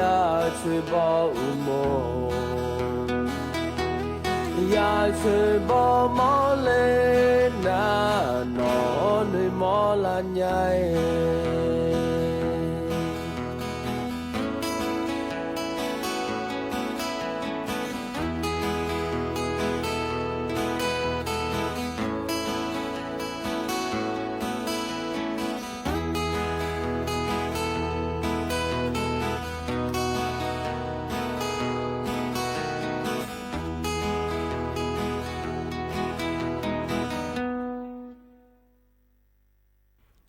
เธอนะต่อช้าเดี๋ยวจิบยุ้มรอเย่เนี่ยพอแน่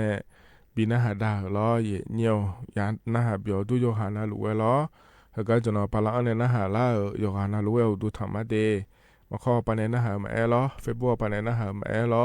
นิมจินางานแหนอายุเชิญมือแหนที่ข้อหลวงโจดามาเย่เนี่ยเย่เนี่ยอินยุมเฮก็เฮยามหลักเฮือนะรอเย่เนี่ยเธออายุพระบาทสมเด็จพระเจ้าอยู่หัวอาบูอายิกาแล้วเลยนี้สมเด็จพระเจ้าลูกเธอเจ้าฟ้าพัชรกิติยาภาล้อเยเนียวมเฮตา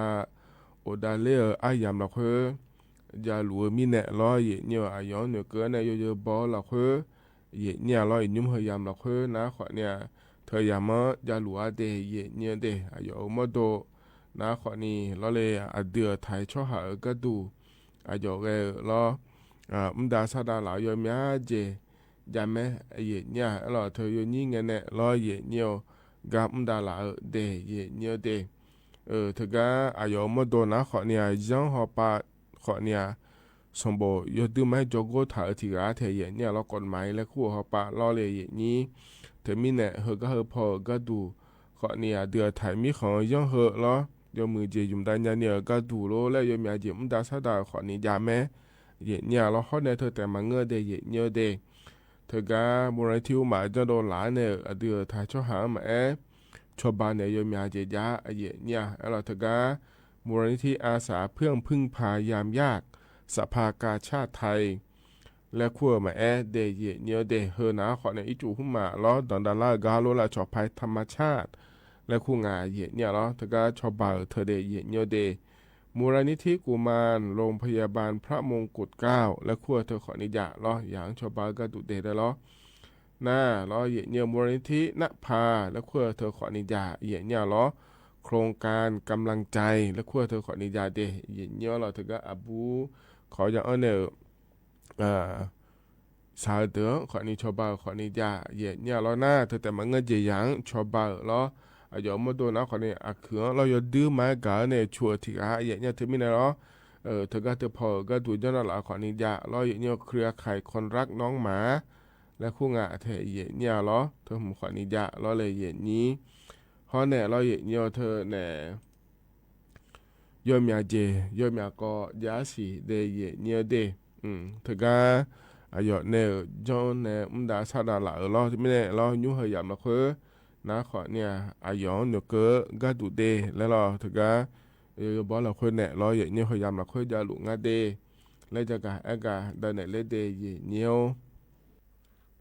กันเนี่ยนะก็แหลมถ่าจะกะเดินเนี่ยมาเดย์เงี้ยวเดอินนะขอเนี่ย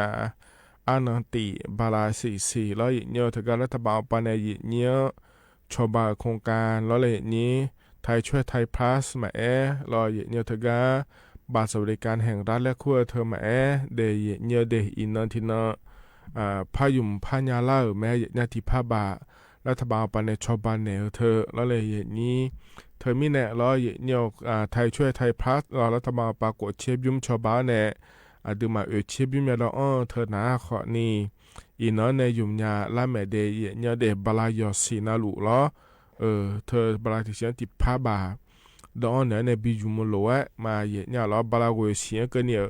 ดอนในบิจุมไม่ได้เยเนี่ยเดที่ไม่ได้ยอหาเนี่ยเยอะโลเจ เยอะเนี่ยยุ่มยาแม่เย็นเนี่ยล้อก็ต้องเชื่อเจเลยยาก็งานล้อในเย็นนี้เมื่อเราค่อยจ่อเดินนะล้อเย็นเนี่ยอยู่ให้เยอะล้อแล้วก็นี่มาสามวันนะขอเนี่ย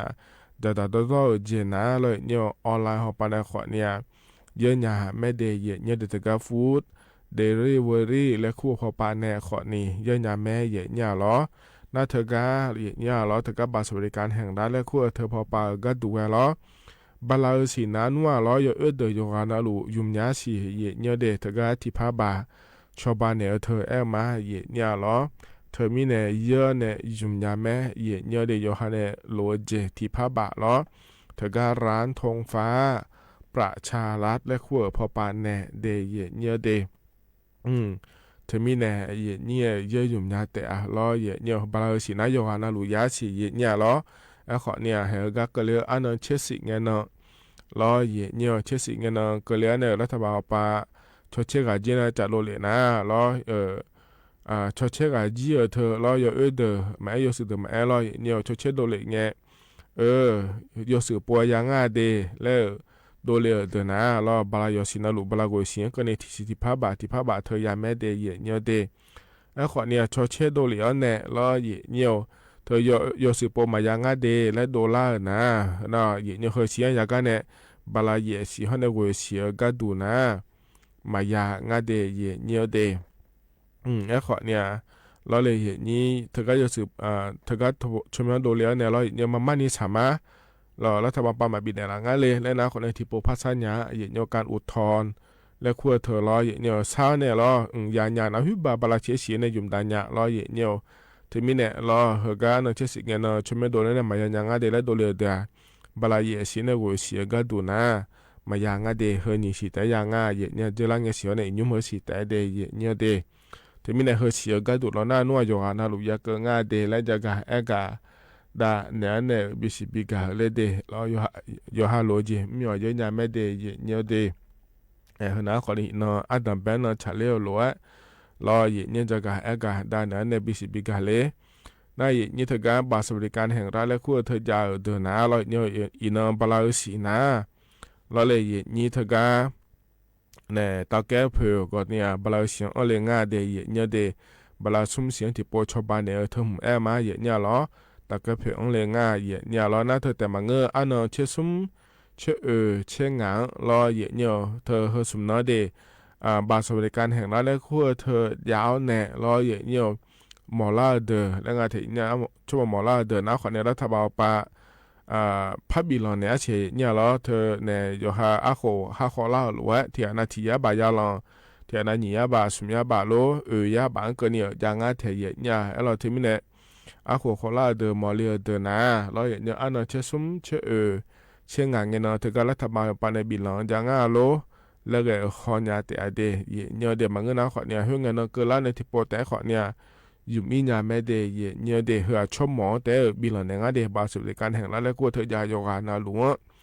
มังเงอร้อยเนี่ยชมหมอเดแต่อยากเกิดงานเดี๋ยวเนี่ยน่าอันนั้นนี่เช่นเงี้ยนะขอเนี่ยบาสุริการแห่งรัฐแล้วก็เธออาเครือราชเจนาชาเดินนะเราชอบผู้พิการแล้วขั้วงานในเย็นนี้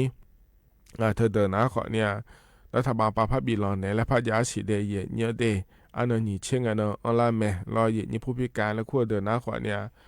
ยุ่มยาแม่เย็นเนี่ยเดนัทก็เราโครงการไทยช่วยไทยจีแพ้เราเนี่ยหมอนยาเย็นเนี่ยรออียุ่มนะขอเนี่ยบขสปาแม่รถเมล์ปาแม่รอเย็นนี่เรากำลังขากายอีเนี่ยรถไฟหุ่มมาเจียเดิมแม่รถทัวร์หุ่มมาเจียเดิมแม่เราโครงการไทยช่วยไทยปาเนี่ยขอเนี่ยยุ่มยาแม่เย็นเนี่ยเราเธออันนั้นที่น่าก็ดูล้ออยู่มันเนี่ยถาลัวเราเนี่ยรัฐบาลปานี่ยาบาชบาดูมาที่สมชิดสมบัติน้องหลังล้อเลยนี้รถไฟปาลอนั่นว่าจียาเดย์เนี่ยเดย์ถึงมีเนี่ยเราอาจจะมาผิดเจอนะถึงการรัฐบาลปานี่ชบาหรือว่าหลุดเล่นนะคนนี้หรือว่าที่บามาดอนหลังนี้คนนี้ยุ่มยางานในอย่างนี้อยู่หายยิ้มอย่างนี้แต่ล้อไอ้คนนี้จะมาเจ๊งไงจะหาเมื่อไหร่หุบบักกุเทเมื่ออย่างไรเลยหรอโครงการไทยช่วยไทยจะมาเลยรถทัวร์จีนอีมาเลยและหนาเลยเนี่ยรถทัวร์เผื่อหน้าจีจิมยาเจไม่ได้สิยาเยียบาโลและรอเนี่ยเธอมีเนี่ยรัฐบาลปาในชบาข้อหน้าเดือนในยาดอลหลังเธอสุมยาบาเจเนี่ยยาหนาเราเนี่ยเฮเจล่าเดือนนะเบื่อดื้อเพื่อยาดอลหลังงานในเย็นนี้ เธอมีเนี่ยรอไทยช่วยไทยเอาป่าก็ดูขอนี้เธอรู้ว่าขอนี้จุ่มยาแม่เดแล้วอย่างนี้หลัวเนี่ยอย่าล่าเดอย่าสิญาในจุ่มยาพายแล้วจะกาด้านไหนเลยเดอย่างเนี้ยเด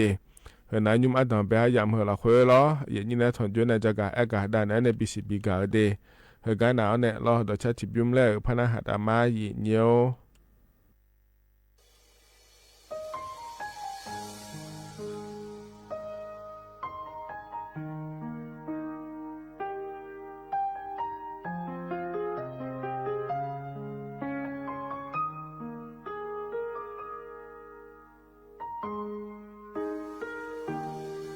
أدها بيدها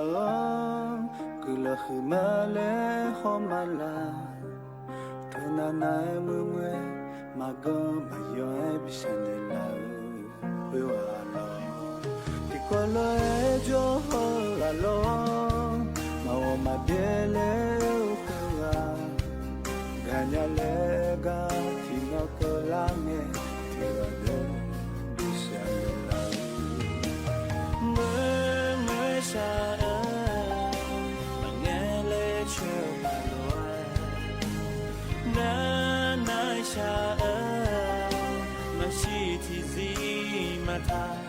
Lenya paloa hoi no no gulo kumale abeze bingwe binani saya ne no no ne na abeze ya na mangele hoa mama ni gulo kuma mangelo nu inakuni Sapalo Adihang Bentelana Tikada Gama Tina Molena Dojo Pulama La Khadisha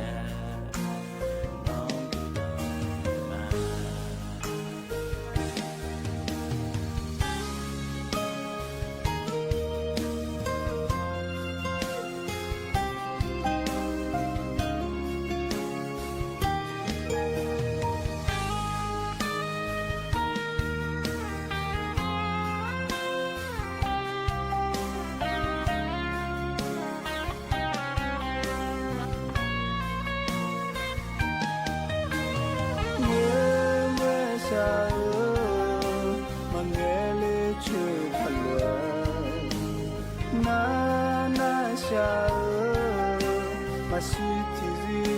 mata lenya palwa Akoina nong bilang malenya amgete binge binami saya Khongena no en gete ya ngam ele ho mama ni languma Mangelonu minangani zasha palo hoi no no gulo khumale abeze binge binami saya Khongena lo le na beze ya na mangele ho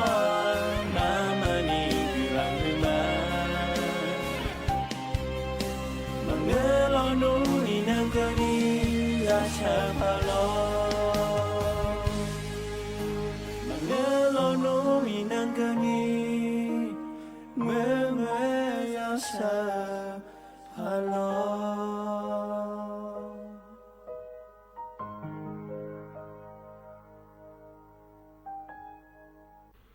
เธอนะต่อชาใจที่บิมเฮกาเยเนียพอเนี่ยบินาหาดาเดเยเนียวเดยกานาลุเยนะหาเบียวดูรอเยเนียว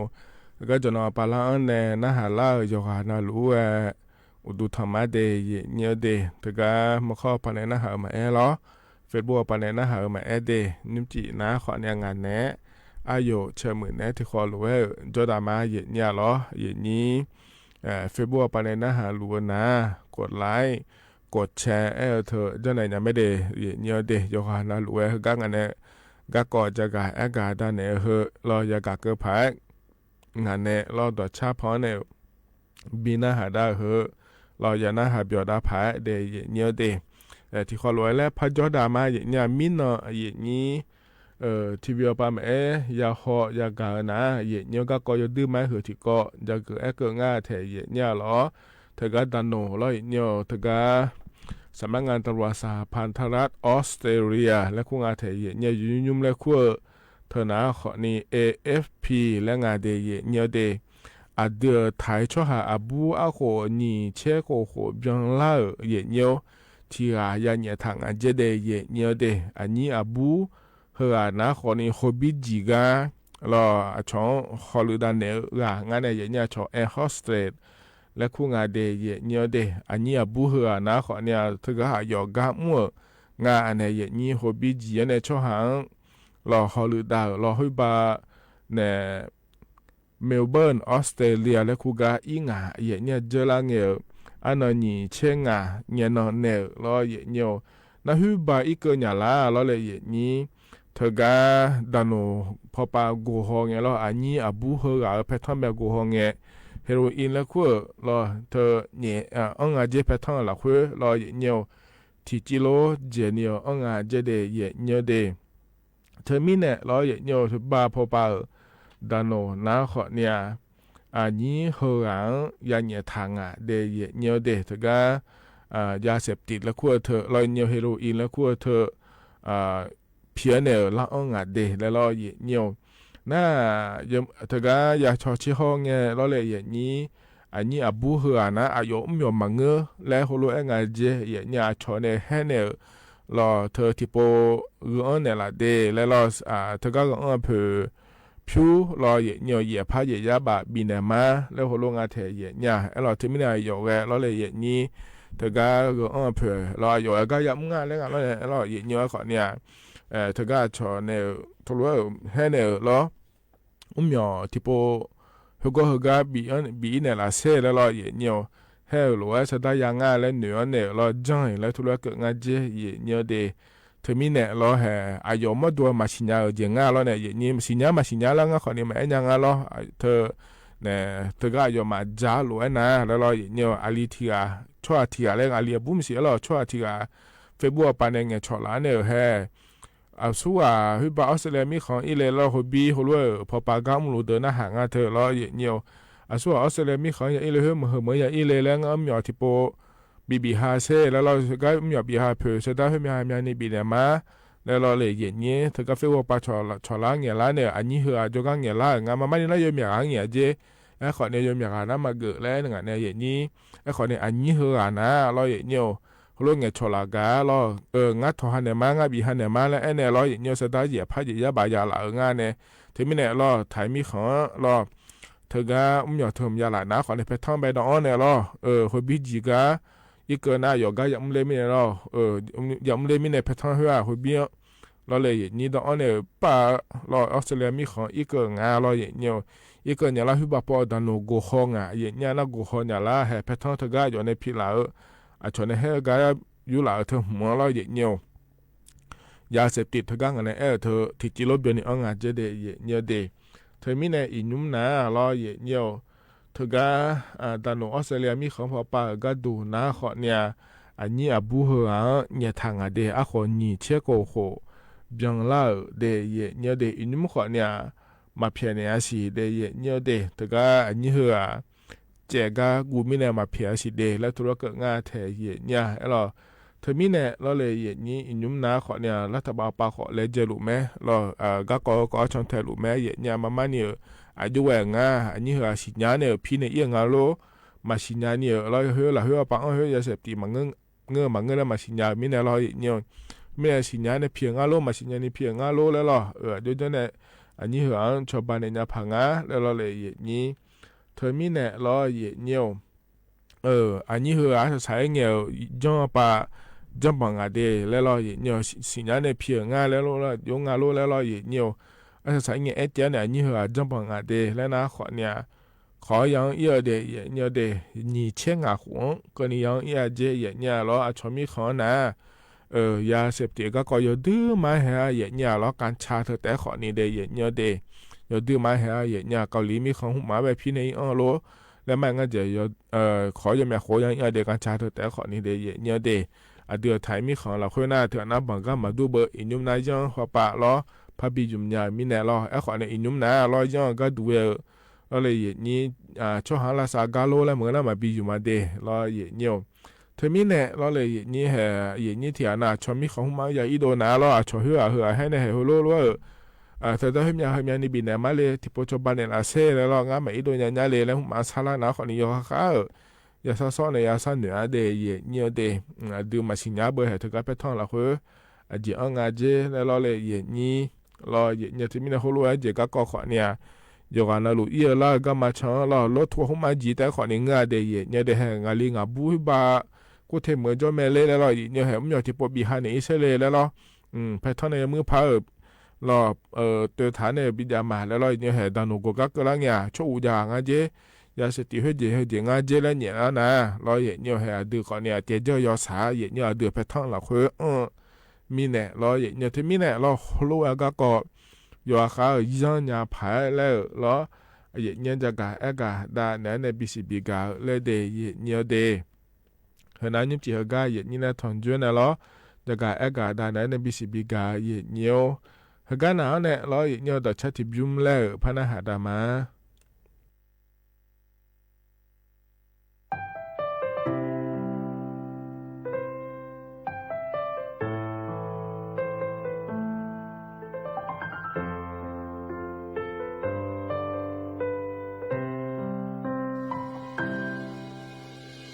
เสเลขอมากะลอยนึกมาละคุยได้อยู่ทาหมดเสเลขอมาเงียI don't know bad เงียชมขอมาเปลี่ยนเลยอันนี้นึกมาละคุยแบบ I don't ก็คุยลัวที่ขอมาดูเพอOh, sa le minya, yo me caña, ado, yo me caña, ani no malakwe, ado be anaga, ne mahasi kondone, ado be bi homonya, yo me caña, ado, yo me caña, le, ani anaga, docha habione, ado, ado visima.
Ani no malakwe, ado be anaga.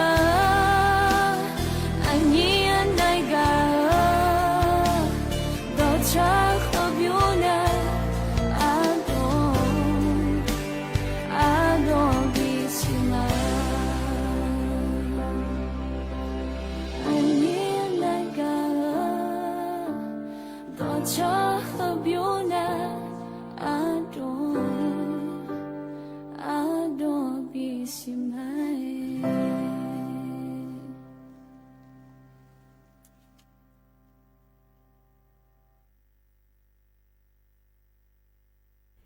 เธอนะต่อชาใจจิบยุ้มเฮกาพอในปีนาหาดาล้อ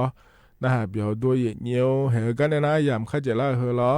อายชาเฮกาและพอในปีนาหาดากันมาเดนิมจิเฮกาพอในปีนาหาดาเฮนะเธออามือสจงเงินเนอแม่เย็นยาให้เราอัดโดอัลลอและคู่อันเนชาต่อช่างอเดเฮมอายามข้าจะล่าหรือพอปีนาหาดาเนอเราอายามเจียนะขอในขออิมาเราอุจิอยู่มือเดอาคารนิสอราคาแช่ตานิทุลาวเนี่ยรอที่ขอรวยและพัฒถอนจุลามาว่าอิมาเดอุตุธรรมาอันนี้นี่ชาติที่ลายดงโอ้มือมาดาจันดูมาสิเดือแม่นาจะโดยสุรกายที่ลานยาลาเว้ยผู้สู้มาบอกเราจีเดสังลอยมาบอกเราจีละ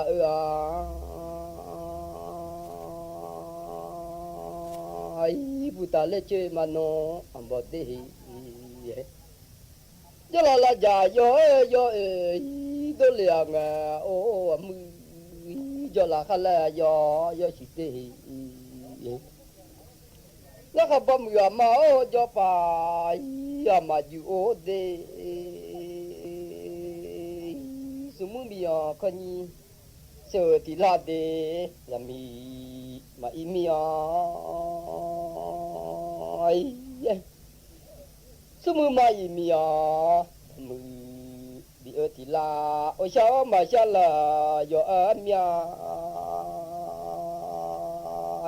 สมุมีคนนี้เชื่อมือโอเดลามีมาอีมีก็มือคนแล้วมาก็เล่าเลยเบบสลามาจามี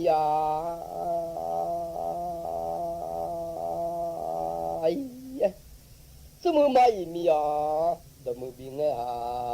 เมลาโกโปจะจิมาบ่ชิโคมือยามดอนมือลาญาดีข้างไงสมดูหาก็จะจับไปมาบ่ชิโคโอ้ย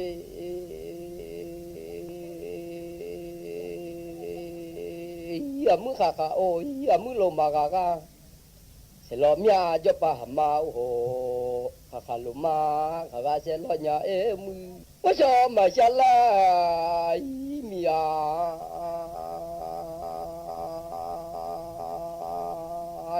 จะป้ามือมีโอเดยมือมือมีว่าชอมาชาลาโยอามี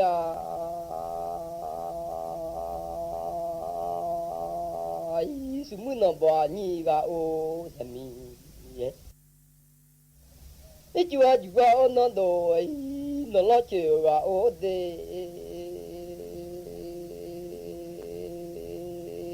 สมุนนี่นบ่บาลาโอโอ้ยว่าชอมาชาลา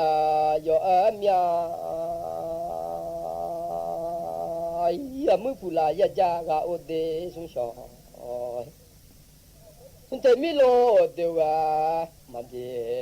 หมอญาโลมือจิกามากาหมอญาซาลาเถงลาจาตาซาลาเถงนอไอแล้วยิ่งเถงข้อยอยมาสัญญาโอมือที่ส่งข้อลางมันเนี่ยกุตูโยยามาตุญญาว่าชอมาชามีจะปามาอยู่โอเด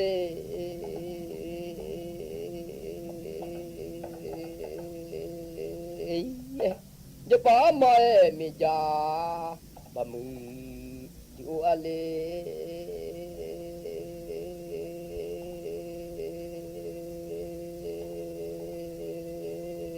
เดมาเสียจาเพียกาโอเดก็คือ那么可些家票，了几类西马票，莫老米啊，那家类西马票，哎，什么米罗下古，我都我嘿，那古米啊我家，嘛都莫伢啦，哎呀，我想嘛想哎米啊，哎，就把嘛个我的。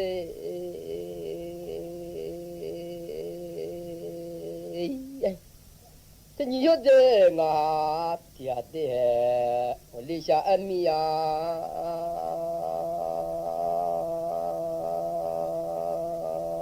哎呀，我就说老妈宝哎，老几叫我呀，哦，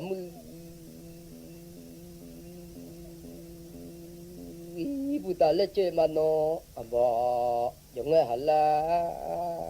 哎。nó gì chứ mà trái cha phải giờ mà ô mư phi sĩ ở mà gì sang hà giờ mà lên tu nhà mư mi ở đây bố chú sao mà bỏ cha phải mà giờ nhà là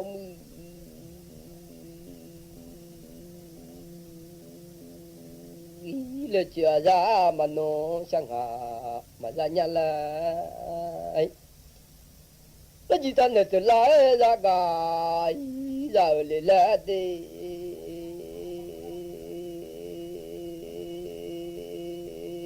mà nếu quá từ là muốn chơi là ở đây là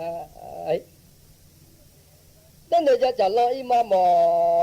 là gì mà ô mà nào vậy mà là ở lo gì mà ấy nên là trả lời mà mỗi lo gì giờ mà là đi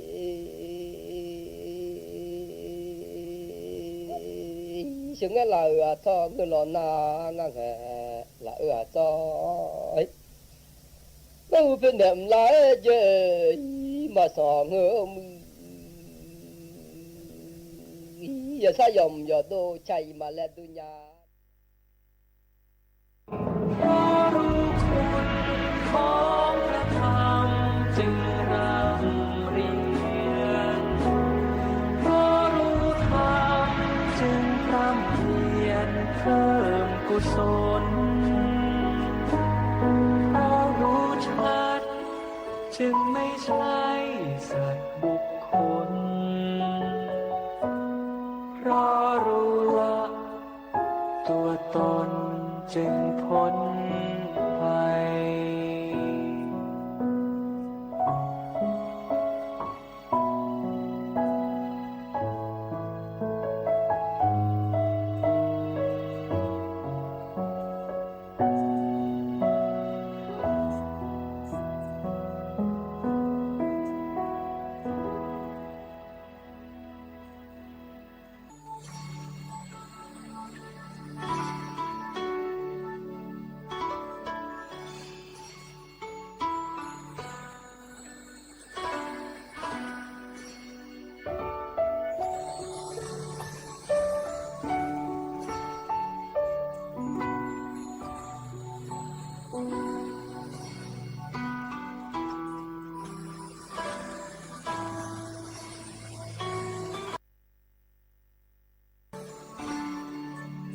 อย่าลืมตัวเพื่อรักษาและดูแลอย่างเหมาะสมเพราะทุกความทรงจำมีความหมายเริ่มต้นปกป้องสมองตั้งแต่วันนี้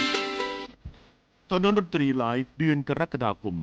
หาหัวใจให้เจอก็เป็นสุขกับคาราบาวและอาจารย์ธนิตศรีกลิ่นดีจอมยุทธคุยในตำนานวันจันทร์ที่13กรกฎาคม2569เวลา 17 นาฬิกาเป็นต้นไปณห้องออดิทอเรียมอาคารศูนย์ปฏิบัติการสื่อใหม่กรมประชาสัมพันธ์ถนนวิภาวดีรังสิตดินแดงกรุงเทพติดต่อเข้าชมโดยไม่เสียค่าใช้จ่ายได้ที่ Facebook ถนนดนตรีเรายังเป็นนักเดินทางท้องฟ้าหม่น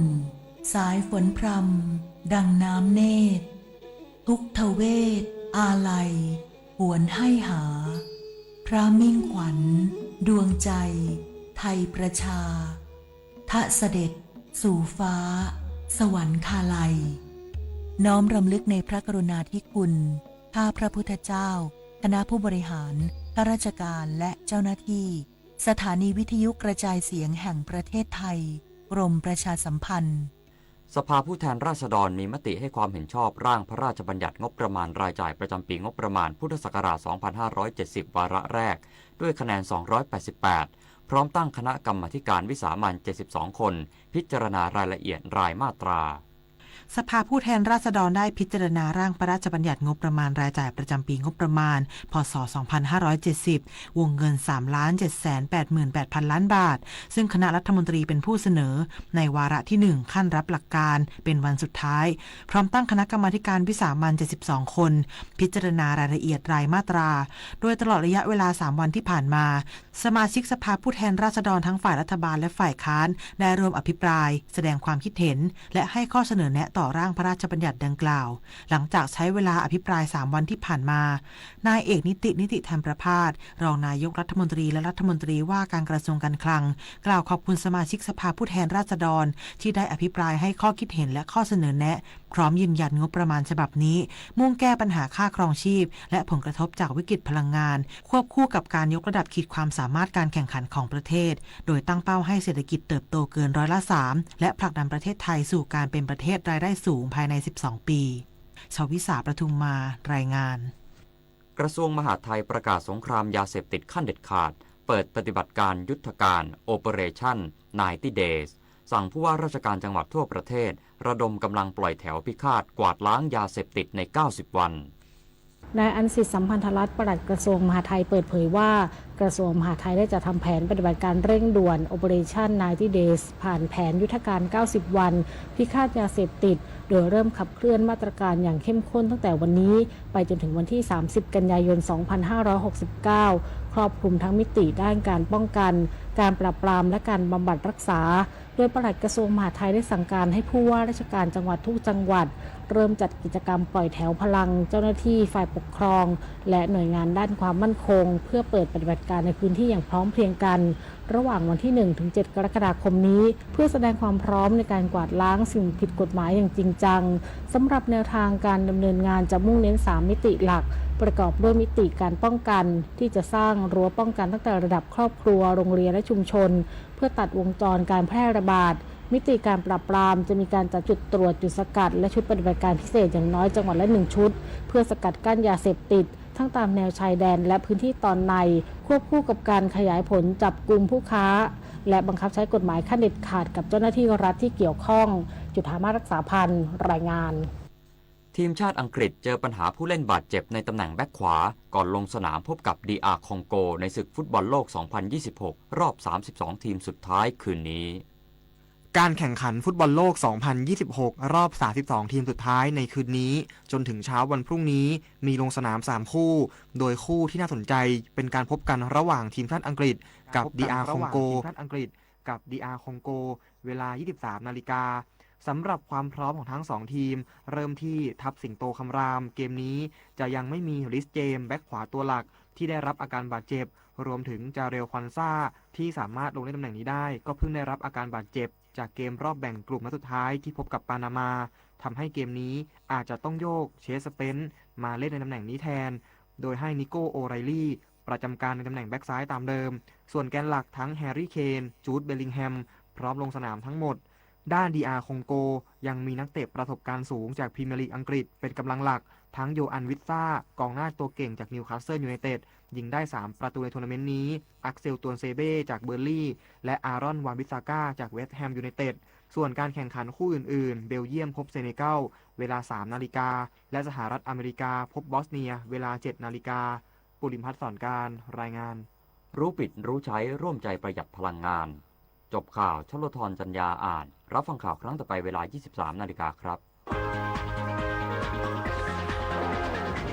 ติดตามข่าวที่นำเสนอไปแล้วได้ที่ www.thainews.prd.go.th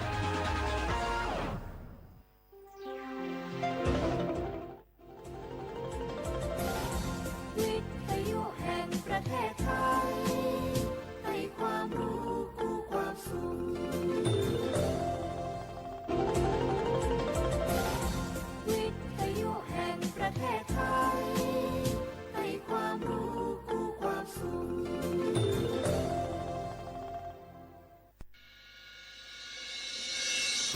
สถานีวิทยุกระจายเสียงแห่งประเทศไทยจังหวัดเชียงใหม่ AM 1476 กิโลเฮิรตซ์สถานีวิทยุภาคภาษาชาติพันธุ์แห่งเดียวในประเทศไทยที่มีความทันสมัยเชื่อถือได้สร้างอัตลักษณ์กลุ่มชาติพันธุ์สู่สากล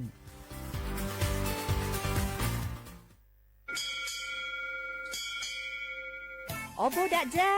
โอมิชเปอร์ เหมอซุงคา ปอกว่า ย้อซง โอดูธรรมา สถานีวิทยุภาษาชาติพันธุ์แห่งเดียวในประเทศไทย ทันสมัยเชื่อถือได้ แล้วพบกันที่ สวทเชียงใหม่ AM 1476 กิโลเฮิรตซ์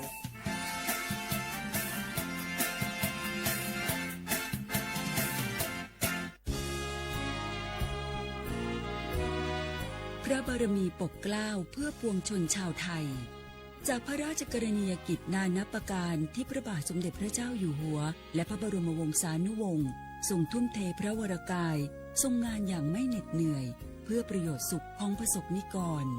จากโครงการหลวงสู่การพัฒนาแหล่งน้ำส่งเสริมการศึกษาและด้านสาธารณสุขที่มุ่งเน้นการพึ่งพาตนเองและการพัฒนาอย่างยั่งยืน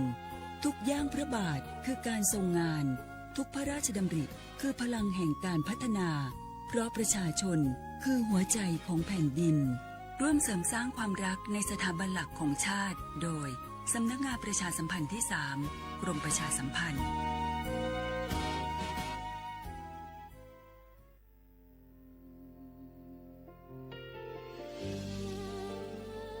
พระเสด็จสู่แดนสวงไทยทั้งปวงน้อมสำนึกในพระมหากรุณาธิคุณตราบนิรันดร์ข้าพระพุทธเจ้าข้าราชการและเจ้าหน้าที่สถานีวิทยุกระจายเสียงแห่งประเทศไทยจังหวัดเชียงใหม่กรมประชาสัมพันธ์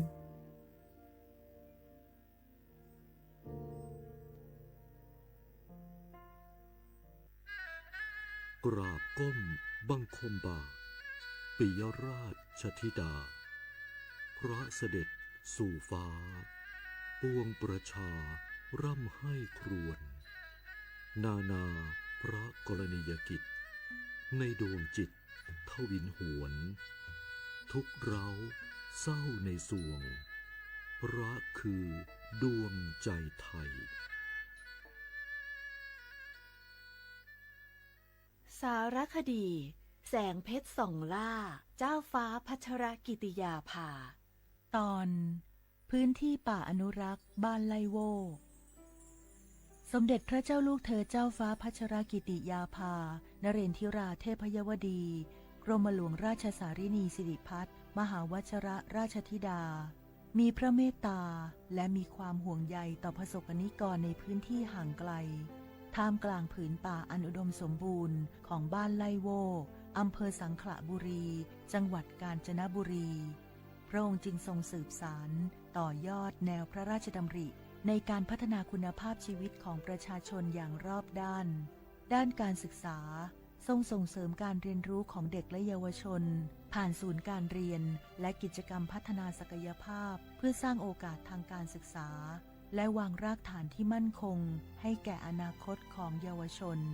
ด้านสาธารณสุขทรงสนับสนุนการเข้าถึงบริการทางการแพทย์การดูแลสุขอนามัยและการพัฒนาระบบน้ำสะอาดเพื่อให้ประชาชนมีสุขภาพที่ดีและมีคุณภาพชีวิตที่เหมาะสมด้านอาชีพและเศรษฐกิจชุมชนพระองค์ทรงส่งเสริมการเกษตรที่สอดคล้องกับสภาพพื้นที่การปลูกพืชสร้างรายได้และการพัฒนาผลิตภัณฑ์ชุมชนเพื่อให้ครอบครัวมีรายได้ที่มั่นคงและสามารถพึ่งพาตนเองได้พร้อมกันนั้นยังทรงให้ความสำคัญกับการอนุรักษ์ทรัพยากรธรรมชาติและป่าต้นน้ำอันเป็นหัวใจสำคัญของวิถีชีวิตชุมชนเพื่อให้คนและป่าอยู่ร่วมกันอย่างสมดุลและยั่งยืนจากพระเมตตาและพระวิสัยทัศน์อันกว้างไกลบ้านไลโวจึงค่อยๆเติบโตเป็นชุมชนที่เข้มแข็งสร้างโอกาสเติมความหวังเป็นพลังให้คนในชุมชนมีคุณภาพชีวิตที่ดีขึ้น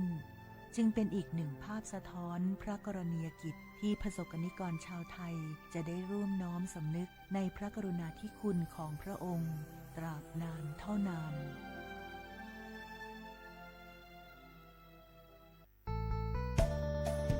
สถานีวิทยุกระจายเสียงแห่งประเทศไทยจังหวัดเชียงใหม่กรมประชาสัมพันธ์ประกาศรับสมัครบุคคลเป็นลูกจ้างเหมาบริการตำแหน่งพนักงานกระจายเสียงภาษาเมียนจำนวน1 อัตราเพื่อเป็นตัวแทนนำข่าวสารร่วมพัฒนาคุณภาพชีวิตชาวเมียนและเผยแพร่วัฒนธรรมท้องถิ่นให้เป็นที่รู้จักผู้สนใจยื่นใบสมัครด้วยตนเองได้ที่งานธุรการสถานีวิทยุกระจายเสียงแห่งประเทศไทยจังหวัดเชียงใหม่ตำบลช้างคลานอำเภอเมืองจังหวัดเชียงใหม่ตั้งแต่บัดนี้เป็นต้นไปสอบถามข้อมูลเพิ่มเติมได้ที่ 053-276-068 ในวันและเวลาราชการมังเลี้ยวเอาเก่งเศร้าก็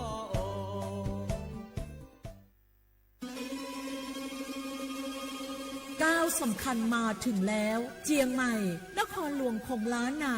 สู่การเป็นมรดกโลกต่างวัฒนธรรมขององค์การยูเนสโกเมืองที่ยังมีชีวิตและมีประชาชนอาศัยอยู่ร่วมกันวันที่ 3-8 สิงหาคม 2569 นี้สภาการโบราณสถานระหว่างประเทศจะลงพื้นที่ตรวจความพร้อมจังหวัดเจียงใหม่ขอเชิญชวนภาครัฐเอกชนและพี่น้องชาวเจียงใหม่ทุกคนมาร่วมแรงร่วมใจพัฒนาปรับปรุงพื้นที่ทั้ง5ประตู4แจ่งตามแนวคูเมืองและ7วัดสำคัญวัดเจียงมั่นวัดพระสิงห์วัดเจดีย์หลวงวัดพระธาตุดอยสุเทพวัดสวนดอกวัด7 ยอดและวัดอุโมงค์ช่วยกันดูแลให้สะอาดงดงามคงคุณค่าสถาปัตยกรรมดั้งเดิมเพื่อต้อนรับการตรวจครั้งสำคัญนี้ร่วมกันร่วมสนับสนุนเจียงใหม่สู่เมืองมรดกโลกต่างวัฒนธรรมโดยสวท.เจียงใหม่สำนักงานประชาสัมพันธ์ที่3กรมประชาสัมพันธ์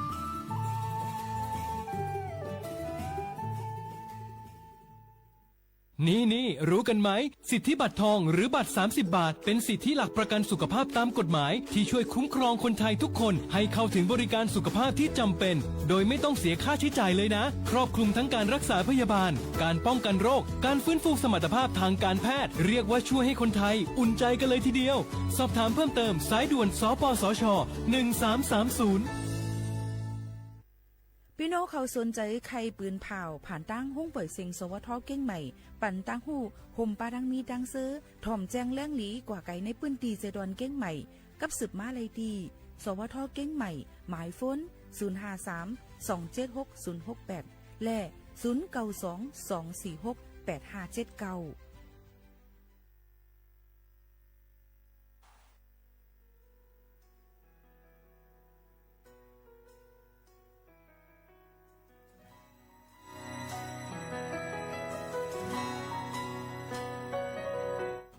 เมื่อส่งพี่น้องเขาทั้งเซ็งค่ะห่มจ้มหับตอนมาเขาสู่ในตอนการห้องปล่อยเซ็งสวทเก้งใหม่ AM 147กิโลเฮิรตซ์ค่ะปืนปล่อยเซ็งกวันพอถึงมาข้าวยาม 10 โมงถึง 11 โมงกลางในกลางค่ำอยู่จอมขาเฮาหมู่ขาวโน้น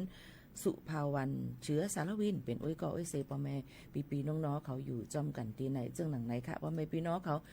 ในวันเหมือนในก็หกทบจำกันถึงมาในวันพุธที่1เหรินทน7 2หิงปลาย26ปีพุทธะ2หิง5ปากปลาย69ปีได้2หิง1ปากปลาย20ปีก็จะ1หิง3ปากปลาย88คู่อยู่จอมเขาหมู่ขาวนุ่งที่โมขาวนุ่นตีในเสหบทบจอมปะแม่ปีน้องๆเขาค่ะตอนแต่ในวันเหมือนในนั่นพี่น้องเขาหลูเลยฟังกันไม่ยังเต็มมีฝนตกลงมาหลายอองตีหลายปื้นตีกูตีกูตั้งหลูเลยฟังกันไว้ตั้งบทตั้งเสียงในฝากไว้ปันพี่น้องเขาซึ่งหนังในค่ะยกก่อนรู้ล้อมได้ถึงลองป้ายอยู่ลีตอนแต่ลูกอ่อนตีจังมีตั้งเป็นมือตีนซบเจียงเส้นในค่ะฝากฟังไว้ปันปอแม่ปีน้องๆเขาซึ่งหนังในค่ะในวันเหมือนในก็ยันปุบมีปังกลุ่มเสและเขาก็เดเอาอ่อนเอาข่าวเงาอ่อนตั้งในเสมาต่อแต่แค่นี้ฝากปันพี่น้องเขาเสกำมาพี่น้องเขาก็เดเลยยินถ่อมบาเพลงความไปปื้นหูนำตั้งหันกวางเจียมเส้นในคัดเจอเอามาฝากตวนจนถึงปอแม่พี่น้องเขาอยู่ค่ะเขาค่ะก็เดเลยลาดเกี่ยวกับไปลองปักเปิงใหม่มีรูล้อมด้วยถึงลองอยู่สร้างกินเศร้าก้นเจ้าคือเนี่ยค่ะก้นปืนเมืองนั่นค่ะเนาะในก็เดมีเนี่ยนั่นค่ะเดเลยมาปืนเอามาจะเป็นลองศูนย์เลยศูนย์เป็นลองฟิงไงฟิงทุ่งเนี่ยนั่นค่ะย่อก็ลองศูนย์เลยศูนย์เป็นอันเพ่งเป้งกันเจิมจึงในก็เดมีป้าปืนก็จัดตั้งมาจุ่มจะจื้ออันเป็นก้นปื้นเมืองชาติพันธุ์แห่งประเทศไทยในนั้นค่ะย่อก็รูล้อมด้วยถึงลองอยู่สร้างกินเศร้าเนี่ยค่ะย่อก็รูล้อมด้วยถึงลองจ้อมหนังปักเปิงใหม่มีเป็นตำวางไว้นั่นลองวัดลองไว้5เจิมเจ้าในค่ะย่อก็ลองการเจอ ขอความลาตั้งจ๋าฟิงไงฟิงทุ่งเนี่ยค่ะลองอยู่สร้างกินเศร้าเจียมจะได้ตั้งหมดตั้งเสียงในมันก็เตเป็นพ่อนหลีดอนดับพี่น้องเจ้าคือเขาก้อยการซึ่งหือกอลีค่ะเดี๋ยวมีเพิ่มเติมสิติคัดเจอออกมาต่อแต่แค่นี้ฝากตวนจู้ถึงปอแม่ปีน้องๆเขาให้เลี้ยงยินถ่อมอยู่อ่ำห่างค่ะนะปอแม่ปีน้องๆเขาค่ะก็นั้นในวันมื้อในก็ได้อ่อนเอาพี่น้องเขามาถ่อมเพียงความมันหูถูกใจสิเอามาฝากตวนกูก็กูก้นให้เลี้ยงยินถ่อมจำกันในวันมื้อในถ่อมกว่าจำกันสิมีปังกลุ่มค่ะเนาะกำมาจงไกลว่ากันเมื่อในปันถ่อมเพียงความในปืนหูนำตั้งหันกวางตั้งนำตั้งหลายค่ะพี่น้องเขาค่ะผมจมพับตอนกูก็เลยอย่าลืมค่ะนะกดไลค์กดแชร์ปันกันจำค่ะ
bỏ lấy khăn mặc phải phải bị chết thật đi ta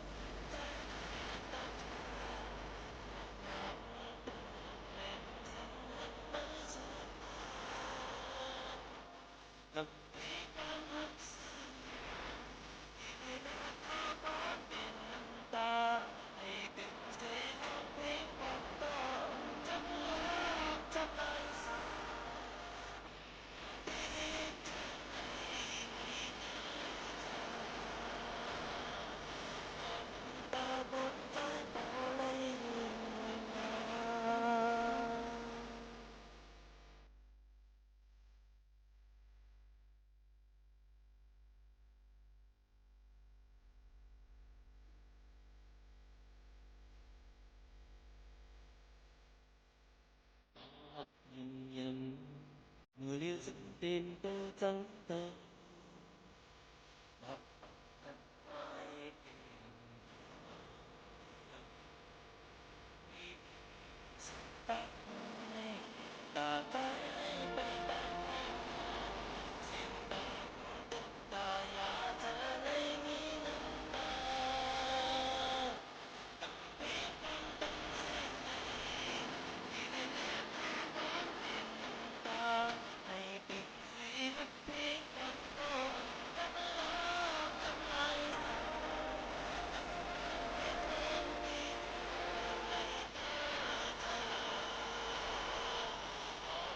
ta cũng phải bỏ lấy người mà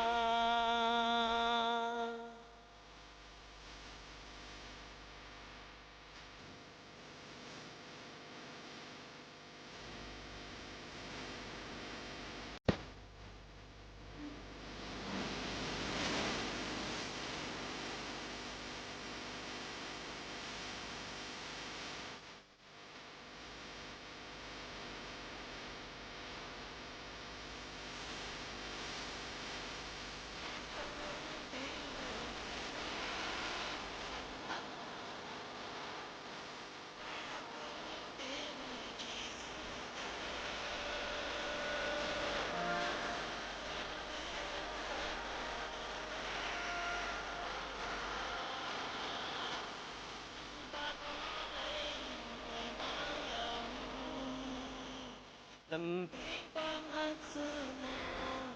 vì lời lẽ thơ quá tình ta ngày tình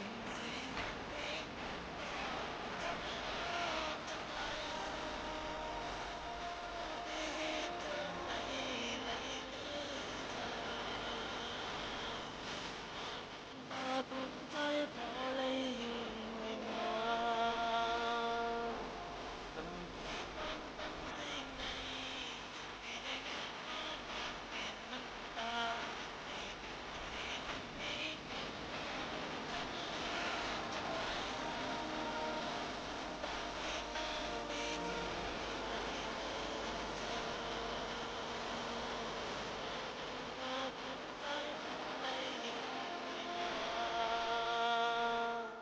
đừng đáng hiên ngang khi chờ lấy ta chờ còn ta cũng phải bỏ lấy người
เมืองสุงค่ะ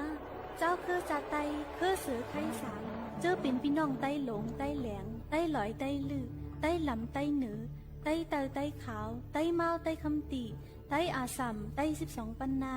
ไต้สาไต้ติงไต้ขืนไต้ขอนไต้หนองไต้ลาวไต้ลายไต้ไทยไต้ย่นเขาแลอีกบ้าคือคนมนุษย์สะเจ้าก้นนุ่มฟ้าเฮาเขาเจอข้อมจะอยู่ลีก้างเขียนเสื้อสากัดเย็นอยู่กูเจ้าค่ะน้องเฮาคาเขาพี่น้องอยู่ดินเนอร์ตอนการไหวพื้นยาเมากำเสตีมาปืนเพปันปืนหูตั้งหันจุงจันถึงแรงเฮาเลยเป็นแห้งพร้อมหมฮักเปียงกันนั่นใครเอาคนไตยืนใจลูกแม่ไตตั้งลาน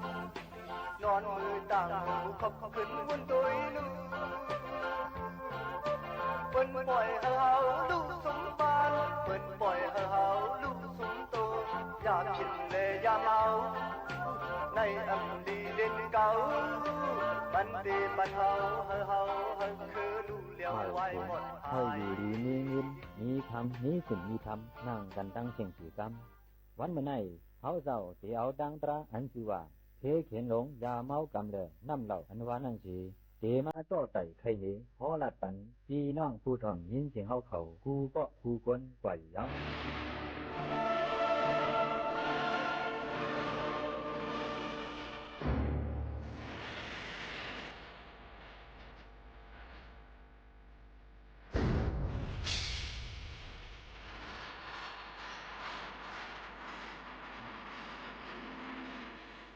เมื่อปีเกรดเห็นเก่าปากเก่าชิดเอ็ดนี้นั่นได้ดูดิกพื้นเข่าถึงหนึ่งแล้วเมืองฝรั่งเศสในเพื่อนหลังหนึ่งนั่นมีไว้เงาหลงตัวหนึ่งในร้อนก่อนพูดความควรถือเด็ดก็กันทั้งลูกกันในเพื่อนนั่นตาสือเพื่อนหนังชิ้นหนึ่งเงาหลงนั่นกินยาเมากำยาเม็ดเราแอปถี่แย่ซึ่งตั้งเสยให้ถือท้องมือปอเน่ลูกกันกินยาเมากำถือเมานิ่งนอนรับดีอยู่นั่นเงาหลงนั่นพบตายเจ็ดลูกอ่อนเขาอันอายุตึกไหลท้องฉกที่ในเพื่อนเขานั่นแล้ว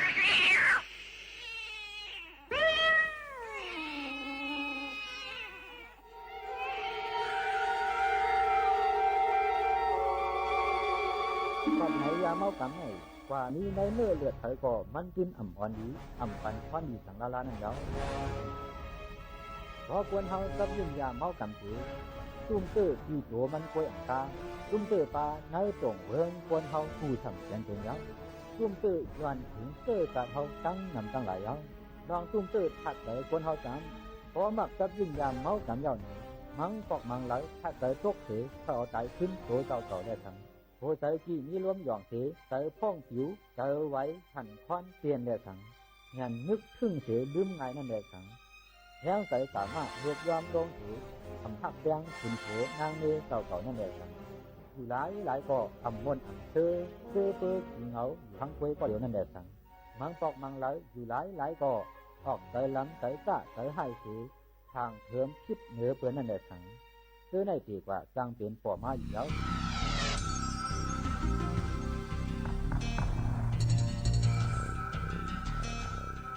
ลองตุ้มเตอร์โอ้ควรเฮาจังพอใกล้ทำเขียนยาเมากำไหนตั้งซับตั้งเขียนเกียรAITFA เดี๋ยวใจด้วยซึ่งขายใจนั่นเลยครับถึงยาทำยาเมากำน้ำพ่นที่เสตั้งเขียนฟัดเมามิงลืมโตกว่าอันทางถูกมาตั้งยาผีมรณะเสเช่นใจขาดหายตายกว่านั่นเลยครับตั้งเขียนพ่นขึ้นมวยเน็ดเขียนดิบเขียนกายเขียนจีบแดดสังกึ่งกลางกินร่วมขุนเตียนพอล้มมาหมูแดดสังมาโคใจแห้งเอเสค่อยเต๋อกัดค่อยเต๋ออ่ำอิ่มนั่นแดดสังสร้างเปลี่ยนปอดเจ็บปอดแมงตับเต๋อเนื้อเหลืองแดดสังเนื้อไทยเนื้อตับเปลี่ยนเจ็บอมนองเสียฉี่แกนยันหิดเจ็บย้อนกลางเนื้อแดดสังเปลี่ยนลมไตลมพอแดดสังเปลี่ยนเลือดผิดกันกว่าเสียหัวใจฉันต้องอยู่ต้องแกนเปลี่ยนมานั่นแดดสังลุกพังลุกไฟเสียแจกจัดฮักเดียวไงนั่นแดดสังออกจุ่มฝนเจ็บเย็นความตัวแดดสังแห้งเนื้อแห้งเลือดแห้งตัวใจโยบยอมลงเสียพ่อยอมแข็งจากเนื้อปึกไปแล้วนั่นแค่ถังรอกะจ้างเสียงผู้ทำเสียงเสียงเขามาเนื้อตัวง่ายๆถืออายุวัดโยใจนั่นแหละถังเจอในเสียงรองซุ่มตื้อโจกวนเฮาอะไรอย่างรองซุ่มตื้อจอมหินห้องเนื้อตรงเวิงกวนเฮานั่นจังพอกวนเฮาซับยิ่งยาเมากำถือพร้อมไหลขินอำอยู่ไหล ก้อนนี้เงินแต่ซื้อกินเยาก่อสร้างเลี้ยงเสียงคนเมื่อเหรือหาลักทรัพย์ขุดหินยึดเพชรผิดกฎหมายอุปติเหตุเลยขังคุณเขาที่งับมาใส่ข้อขังไว้นั่นแหละสังเจ้าเก่าก็เดียวอ่ำตาอีกป้าปอเมที่น้องเสื้อเขาก่อเพื่อนเด็ดทางเรียกไหวเมาหมางเลยตั้งไอมีเสียงดูซ้อมนั่นแหละสังน้องขึ้นใหญ่เหมยสูงนั่งกัดกลางขันกูภายก็ยกย้อมลงสีโต๊ะแก้มทกยอกว่าติ๊กนั่นแหละสังเสื้อคือปอเมที่น้องลูกลางนางเมในเฮือนก่อสีเลยสุกยุ่งไม่ใสสีใสจ้อมอยู่ตาสีนั่นแหละสังยาวเสียงเงินคันโพเฮือนเขินหวานคุ้มเสียงบดหายสีฟัดฐานใจกว่าติ๊กนั่นแหละสังลองฟัดฐานใจโหลนั่นก็ถึงตัวลูกปานนั้นเขาก่อสีเลยผิดทางตามเฮ้ามันกว่าเขายาวนั่นแหละสังมันจังจุ้งตื้อไปหมักมีไปอยู่ดีไปหน้าการเสื้อกัดวันเมืองพิงเหดูร้ายผ้าฉากศาสนาเขากว่านั่นแหละสังมันจังจุ้งตื้อเถิดให้ตุ่มเมืองคนเฮาแห้งไหนนั่นลาดเมกันอ่ำชุดอ่ำเชียงราย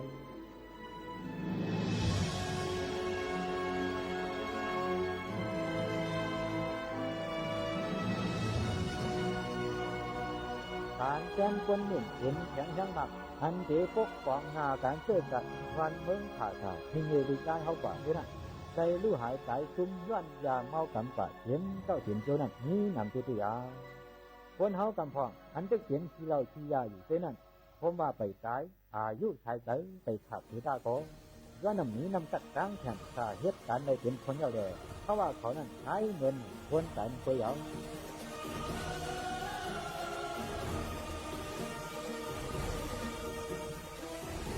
นายลุงผ้าลงไงคนกับยิงยาเมากำไงนี่ว่าอยู่กูเมืองเมืองเยาว์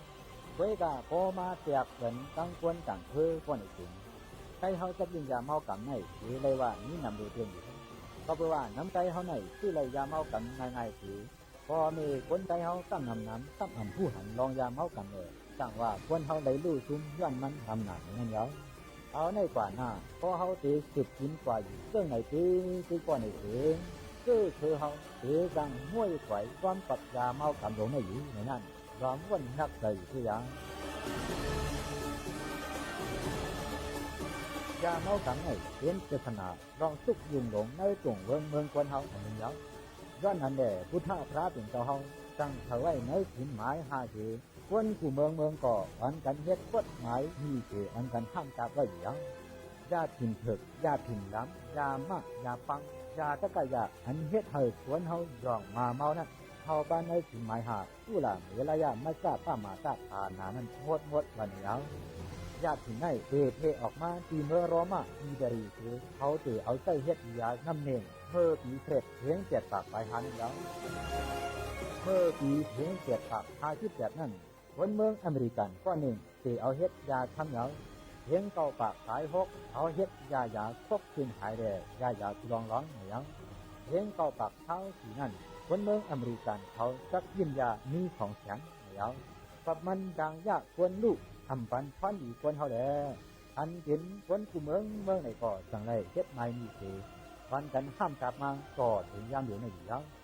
อย่าเมากำไนก็เอาคนมีตาหูเขาว่าเตถูกตรวจดุดหินซึ่งหีก็ขึ้นมีพันดีครอบในแหล่พระเป็นเจ้าเฮาตั้งลาดเหนือตั้งพิษมันปีใจสิงขละปีในปีข้ามีกายานันว่า1ท่านพิธีกาธนาสานิโพของโยบยอมลู่ชุมในป่าในกำเหลียว2กระหัปปะวัฏานีใกล้กลางพิษแผลบกันเทเข็นน้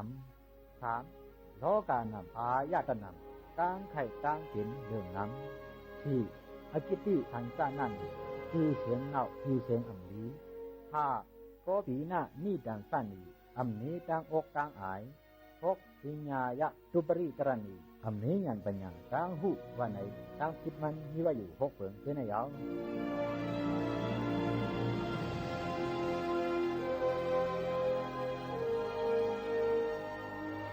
เมื่อปีเสร็จท้องเฮียงไปของนี้นั่นได้หันเงียนพอเฮิรนหนุ่มก้อนหนึ่งอายุหมอกฐานพิษจับพิษยามาสีลักเอาโคเฮิรนขายพอกินเมายา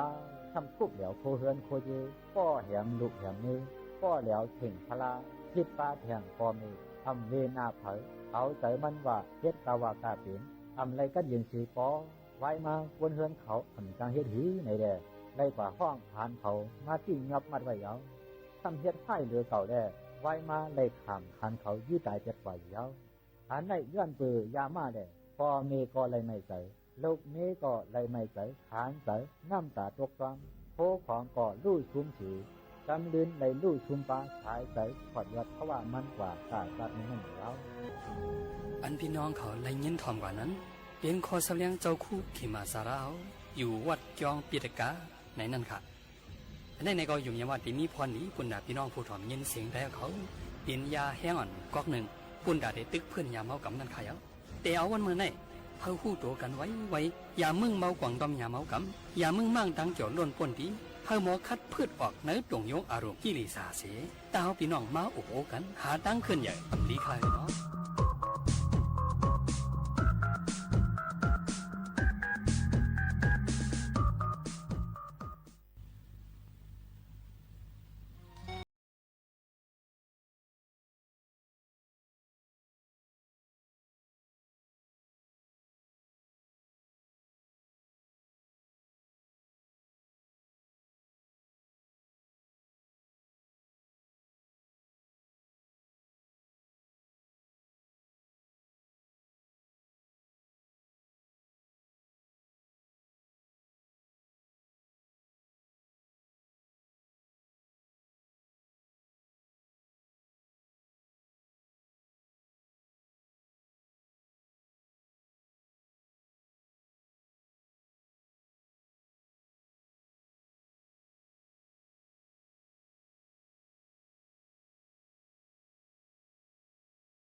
ก้นเฮาค่ะนั้นมันก็มีหลายรองหลายอันที่ลำล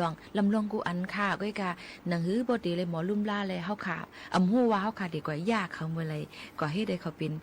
เจ็บหมัดมือละนี่นั่นค่ะเนาะนั่นเดียวค่ะตับอันว่านั่นก็เป็นรองตั้งอันลำลองตอนตาก้นเฮาค่ะเหมือนกันค่ะนะลอกไล่ดาดีรูล้อมด้วยถึงนั่นในก็ดีมีตั้งกินอันมีคมอิดอ่อนหนึ่งผัดคมอิดอ่อนหนึ่งดีลีค่ะนะเมื่อหนังหมักไม่หมักคามเลยค่ะหมักคามอันนั้นก็ความไทยของว่าหมักคามปลอมเลยนั่นค่ะนะอันเป็นเม็ดอ่อนมุนอ่อนเฮค่ะผัดอิดอ่อนตั้งในแกนเขียวๆนั่นค่ะนะในก็ดีมากินเลยค่ะที่เพียรเธอยุดยาตั้งเป็นไวรัสตับนะคะอันเจ็บตับเจ็บในลูกก่อนค่ะนะในก็ถูกลีเลยกินในค่ะนะเพื่อกาป้อเป็นนั่งยิ่งอันป้าตองนั่นถูกลีเลยกินค่ะนะกบเติงจังแต่เฮ็ดกะยาอะไรเฮ็ดเธอตกลูกอ่อนอะไรเหมือนกันป้อขากินนำในค่ะเนาะในก็เป็นดั้งหมักแก้งหมักขามป้อมอันนั้นก็ห้องว่าหมักขามในนั่นค่ะในก็ตียุดยาเป็นตั้งเป็นตับค่ะโดยเลยกินอันดีอย่าไปกินน้ำป่นหรือแผ่วอาล่าค่ะนะโดยเลยกินให้มันเปียงปอนั่นค่ะนะยังจ่อยรูล้อมด้วยถึงตับหนังเอ็นไซค่ะเต็มไหลปอกขึ้นมาตีเก่านั่นนะคะเยาก็ยังจ่อยยดยารูล้อมให้กลางตั้งเป็นแก่นสาตับจ้อมเนี่ยค่ะต้นและหักหมักค้ำอันว่านั่นก็ยดยาตั้งเป็นไอค่ะเจ็บคอและขี้เตือคำข้อจะในเลยลองตั้งอันลีหรือเสเปิลค่ะนะก่อนนั้นลอกไล่แต่ที่กินมันซ้ำให้ถือหลายหมักค้ำเนี่ยค่ะก็ใช้หมักค้ำ3 ลูกตำให้เลี้ยวๆนั่นค่ะก็เอามากินไหว้สีเขาค่ะกินเขาค่ะนะก้อยกะก้นอันดิ่มก็เจอกินอันคมอันผัดมันนั่นเนี่ยก็ให้เอากะตักแห้งก่อนค่ะให้เอาหมักค้ำเนี่ยก็ตักแห้งก่อนเนี่ยก็เฮ็ดเป็นขึ้นมาตำให้มันเป็นพองเลยขึ้นมาใส่แล้วน้ำอุ่นให้น้ำพึ่งใส่อิดอ่อนให้ก็กินนั่นก็เป็นลอกไล่เป็นยาเทียงเหมือนกันเลยค่ะนะมาฝากตอนจุดถึงปอเมปิ้นน้องเขากูก้นเลยค่ะ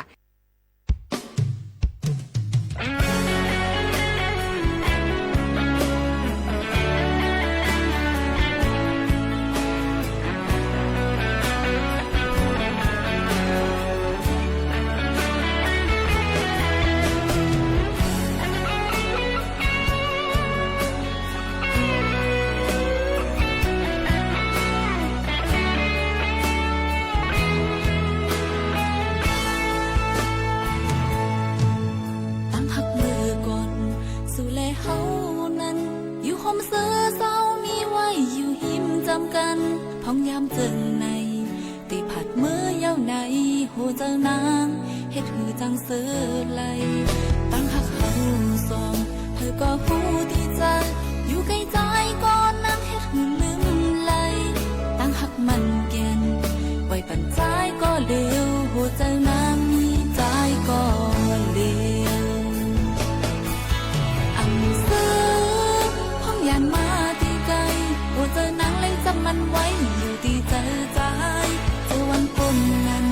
เฮาหาตั้งสองอยู่มนเสือจอมตั้งหักอ่อนเฮานั้นอันลืมความสนใจนั้นเตมุงมองไปวันอันเฮาตีไหลโทตามหักลมเจอน้องตั้งใจไหน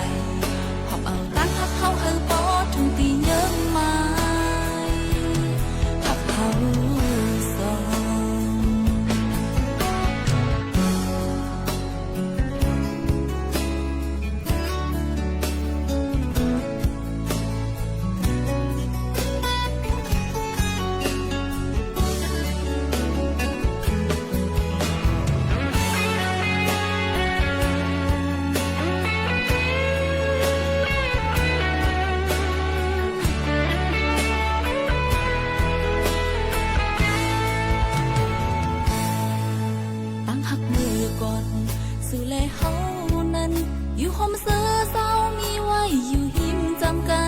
พองยามเจิงใน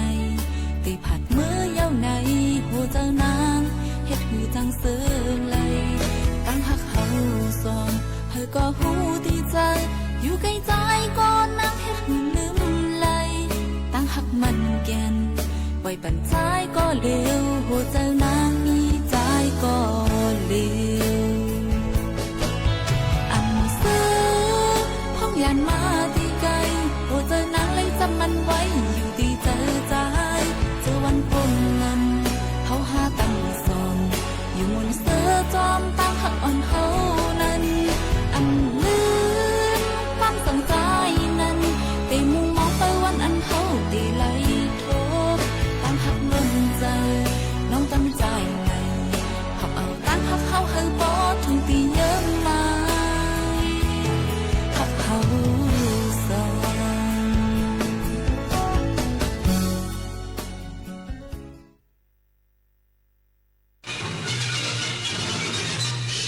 สถานีวิทยุกระจายเสียงแห่งประเทศไทยและเครือข่ายทั่วประเทศเสนอข่าวต้นชั่วโมงรู้เร็วรู้จริงเกาะติดทุกสถานการณ์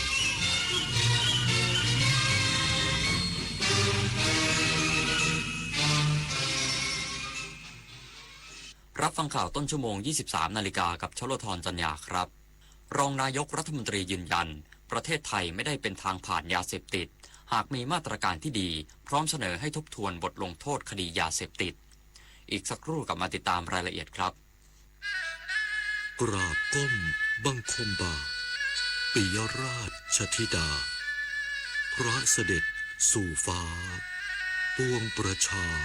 ร่ำให้ครวญนานาพระกรณียกิจในดวงจิตทวินหวนทุกเราเศร้าในสวงพระคือดวงใจไทย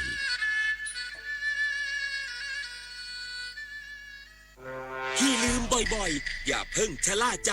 ลืมของเป็นครั้งคราวนั่นเรื่องธรรมดาแต่ถ้าเริ่มลืมเหตุการณ์ที่เพิ่งเกิดสับสนวันเวลาหลงทางในที่คุ้นเคยหรือเริ่มคุยกับใครไม่รู้เรื่องนั่นเป็นสัญญาณอันตรายของภาวะสมองเสื่อมสังเกตเร็วดูแลได้ไวพบความผิดปกติอย่านิ่งนอนใจรีบปรึกษาแพทย์เพื่อรักษาและดูแลอย่างเหมาะสมเพราะทุกความทรงจำมีความหมายเริ่มต้นปกป้องสมองตั้งแต่วันนี้ถนนดนตรีไลฟ์เดือนกรกฎาคมหาหัวใจให้เจอก็เป็นสุขกับคาราบาวและอาจารย์ธนิตศรีกลิ่นดีจอมยุทธคุยในตำนานวันจันทร์ที่ 13 กรกฎาคม 2569 เวลา 17 นาฬิกาเป็นต้นไป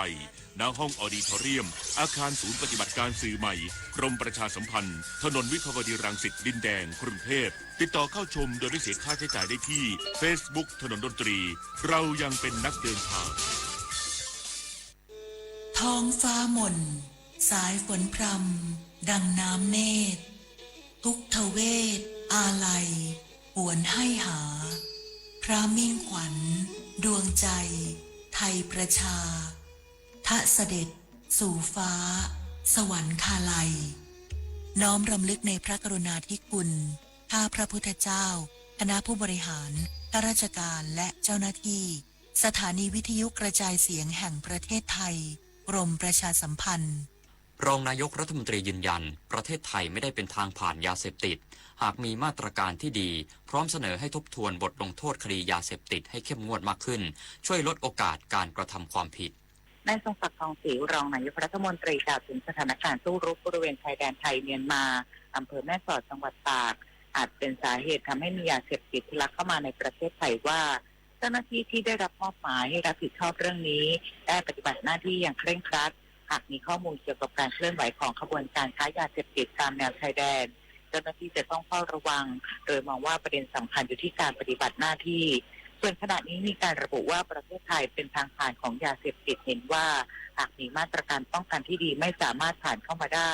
ยกเว้นเกิดการปล่อยปละละเลยย้ำว่าทุกฝ่ายต้องปฏิบัติตามกฎหมายพร้อมเสนอให้มีการทบทวนบทลงโทษในคดียาเสพติดรวมถึงเจ้าหน้าที่ที่เกี่ยวข้องเพราะหากบทลงโทษมีความเข้มงวดมากขึ้นจะช่วยลดโอกาสการกระทำความผิดได้อดิษฐ์นาถ แสนสุขรายงานกระทรวงศึกษาธิการร่วมกับกรมส่งเสริมการเรียนรู้และกรมราชทัณฑ์ประกาศเจตนารมณ์ขยายโอกาสการศึกษาเข้าสู่เรือนจำและทัณฑสถานทลายกำแพงความเหลื่อมล้ำพร้อมใช้การศึกษาเป็นสะพานสร้างคนคุณภาพคืนสู่สังคมนายอัครนันท์ กันกิตตินันท์รัฐมนตรีช่วยว่าการกระทรวงศึกษาธิการเป็นประธานในพิธีลงนามบันทึกความเข้าใจความร่วมมือหรือ MOU การจัดส่งเสริมและสนับสนุนการเรียนรู้ตลอดชีวิตการเรียนรู้เพื่อการพัฒนาตนเองและการเรียนรู้เพื่อคุณวุฒิตามระดับระหว่างกรมส่งเสริมการเรียนรู้หรือสกร.กับกรมราชทัณฑ์ณท้องฟ้าจำลองกรุงเทพเพื่อประกาศจุดยืนร่วมกันในการใช้การศึกษาเป็นเครื่องมือเพื่อคืนโอกาสและพัฒนาศักยภาพผู้ต้องขังโดยไม่จำกัดโอกาสทางปัญญาและความหวังในการเริ่มต้นชีวิตใหม่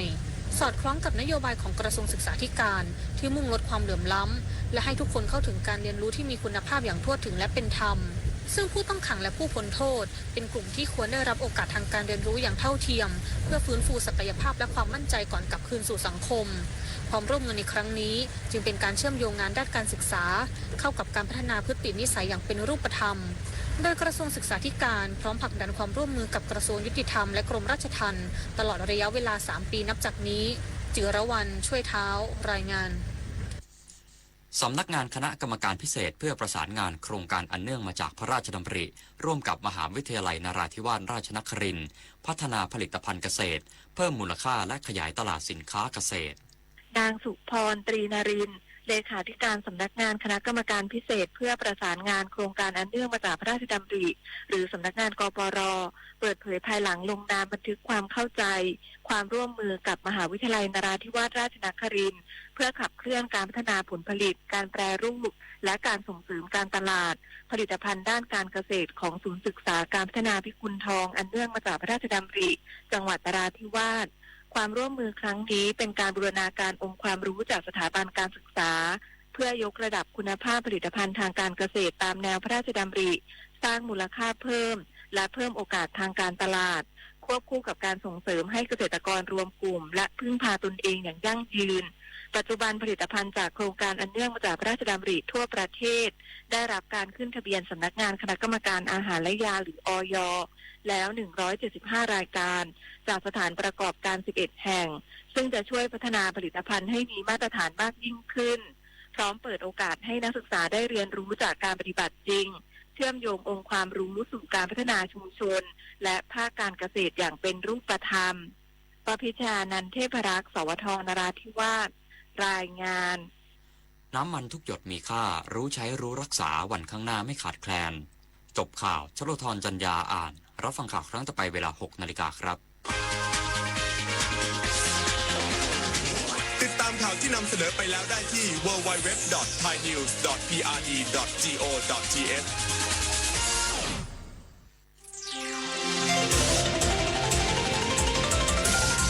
วิทยุแห่งประเทศไทยให้ความรู้คู่ความสุขต่อไปนี้ขอเชิญท่านฟังรายการเพื่อนฝันดำเนินรายการโดยจารุลินมุสิกพงศ์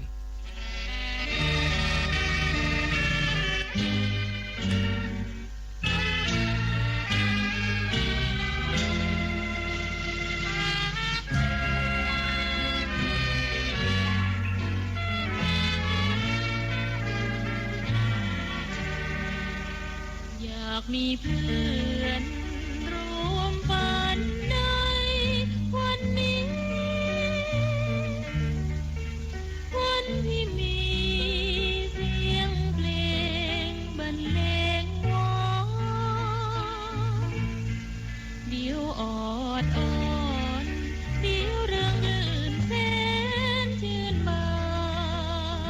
นเดี๋ยวสักสานเดี๋ยวโศกซึ้งตรึงหาไทยชั่วโมงที่2ของเพื่อนฝันวันพุธที่1กรกฎาคม2569สายชนนีสังควบคุมเสียงนะคะเพลงแรกคือเพลงถิ่นไทยคุณชรินทร์นันทนครศิลปินแห่งชาติขับร้องผลงานของคุณจงรักจันคณา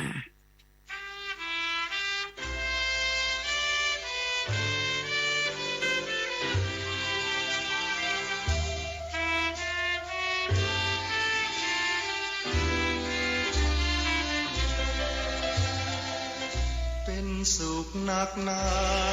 ที่เกิดมาเป็นคนไทย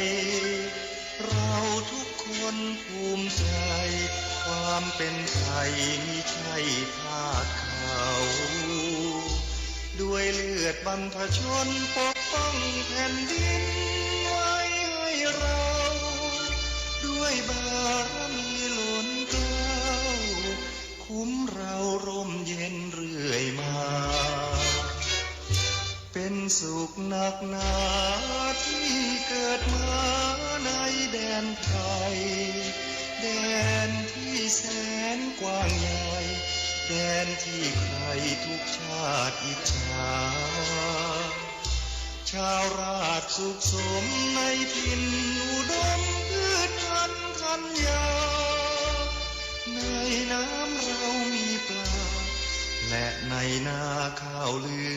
ระดาแผ่นดินไทยคลุ้งด้วยกลิ่นอารยะซึ้งด้วยรสธรรมะจะมองไหนพิไลพิลาหญิงไทยงามน้ำใจงามมารยาท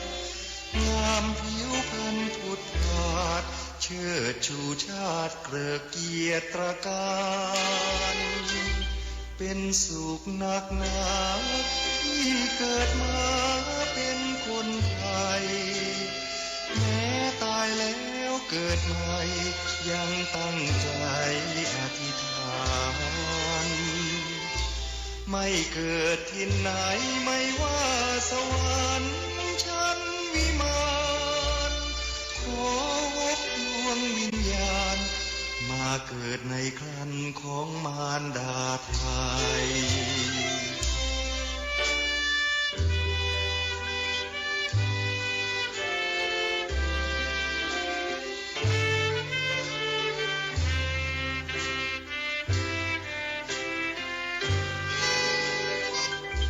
เป็นสุขหนักหนาที่เกิดมาเป็นคนไทยแม้ตายแล้วเกิดใหม่ยังตั้งใจอธิษฐานไม่เกิดที่ไหนไม่ว่าสวรรค์ชั้นวิมานขอวกดวงวิญญาณมาเกิดในครรภ์ของมารดาไทย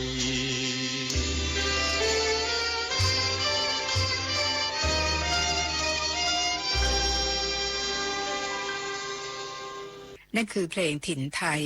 คุณชรินทร์ นันทนครศิลปินแห่งชาติขับร้องค่ะผลงานของคุณจงรักจันทร์คณานะคะต่อด้วยผลงานของพลตรีหลวงวจิตรวาทการจากละครเรื่องดาบแสนเมืองปี 2490 เพลงชื่อฝากดวงใจหรืออีกชื่อหนึ่งก็คือเมื่อเห็นเธอจากไปมีแต่เสียงของคุณอารีนักดนตรีศิลปินแห่งชาติฟังได้เลยค่ะ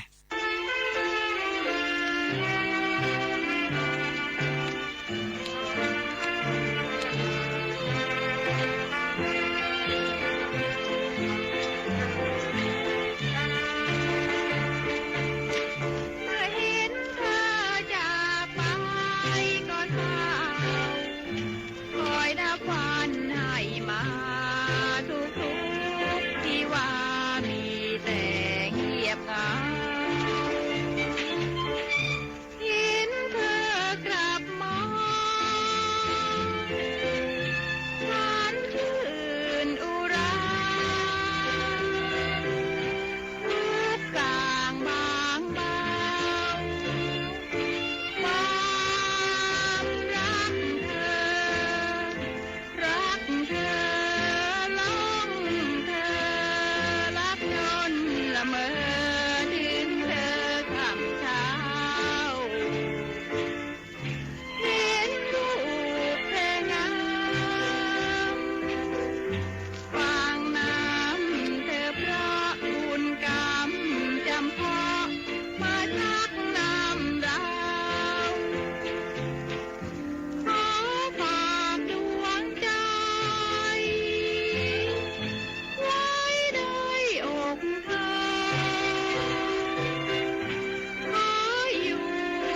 นั่นคือผลงานของพลตรีหลวงวิจิตรวาทการจากละครเรื่องดาบแสนเมืองปี 2490 ชื่อเพลงฝากดวงใจโดยคุณอารีนักดนตรีศิลปินแห่งชาติขับร้องไว้ชั่วโมงนี้เราจะฟังเพลงผลงานของนักร้องและครูเพลงท่านต่างๆค่ะเริ่มด้วยคิดถึงบ้านนาคุณฉลาดกมลรัตน์ขับร้องคิดถึงน้องบ้างนะคุณบุษยารังสีขับร้องค่ะผลงานของพรพิษณุซึ่งเป็นนามแฝงของครูพรพิรุณศิลปินแห่งชาติทำนองโดยคุณสมานกาญจนพลินศิลปินแห่งชาติค่ะเพลงที่3คุณธานินทร์อินทรเทพคิดถึงเธอทุกลมหายใจผลงานของครูพยงมุกดาศิลปินแห่งชาติ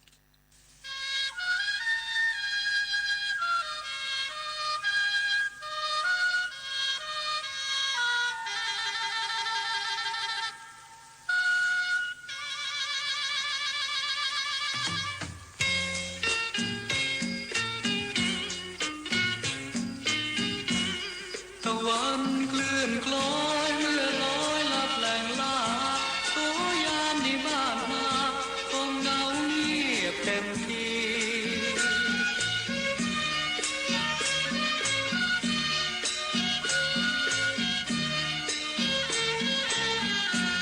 อยู่กรุงมืดแล้วมีแสงไฟหลากสีเห็นผู้คนมากมียังเที่ยวเตร่กันโอละเว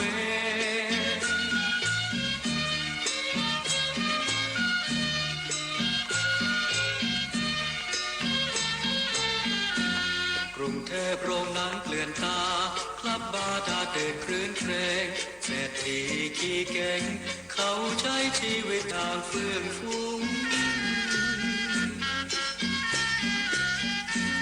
บ้านนาฉันมีคอกควายทุกคืนก่อไฟไล่ยุงน้ำหอมน้ำปรุงคือน้ำโคลนกลางไรนา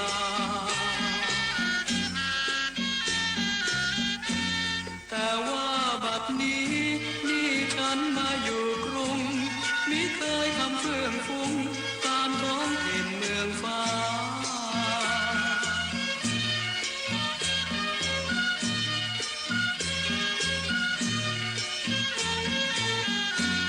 ไม่ลืมพี่น้องเพื่อนพ้องและแก้วตาคนที่ฉันขอเวลาให้สัญญาจะมาสร้างตัว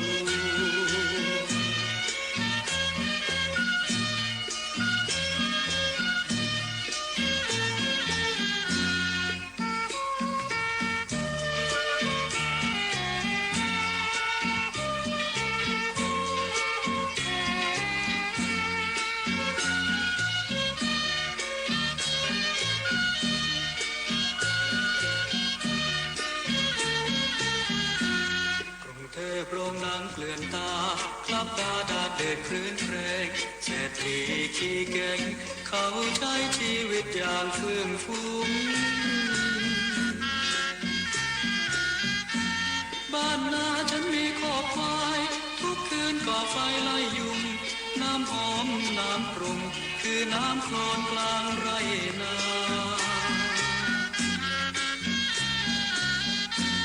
แต่ว่าบัดนี้นี่ฉันมาอยู่กรุงมิเคยทำเฟื่องฟุ้งตามท้องถิ่นเมืองฟ้า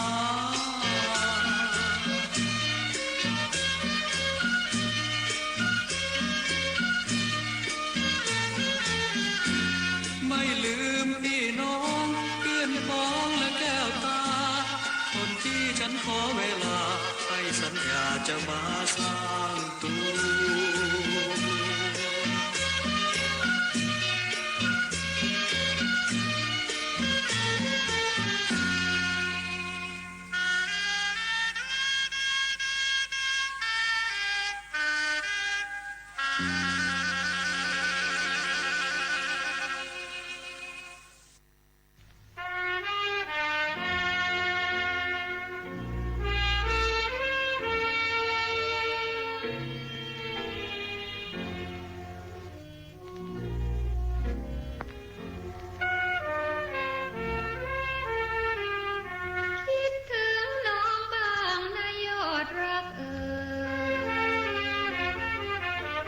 ค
อยู่ทุกคืนทุกวัน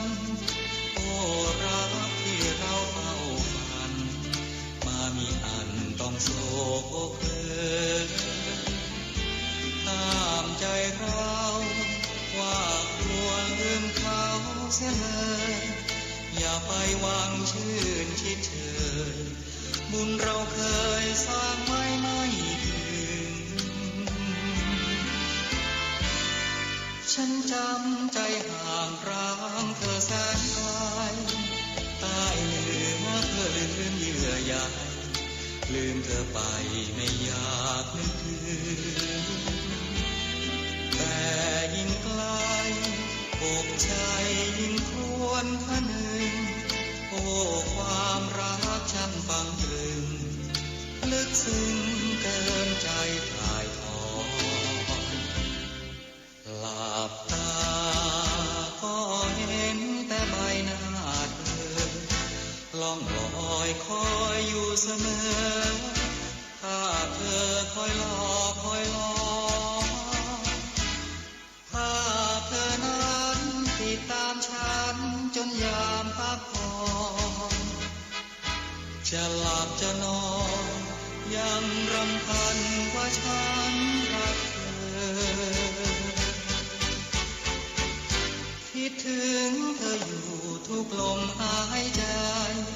โอ้เธอจะลืมเท่าไรลืมไม่ได้อกใจคอยเพลินแต่ชาตินี้ไม่มีบุญเทียมถึงเธอได้เพียงฝันมันละเมอคิดถึงเธอทุกลมหายใจคิดถึงเธออยู่ทุกลมหายใจ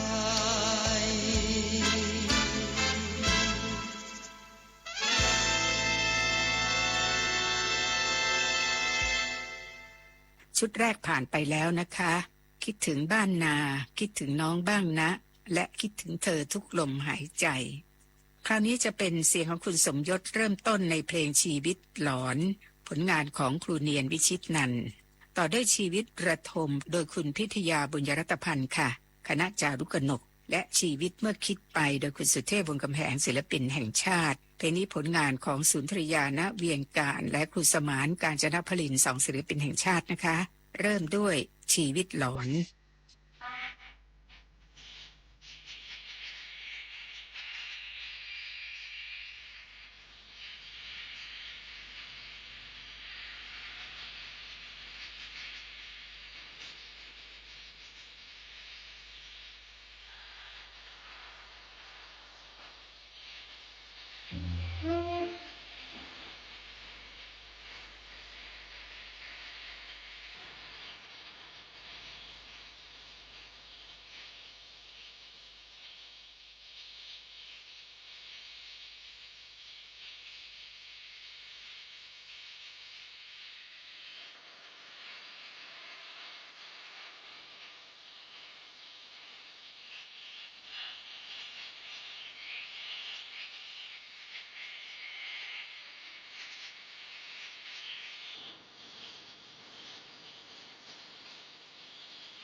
ทม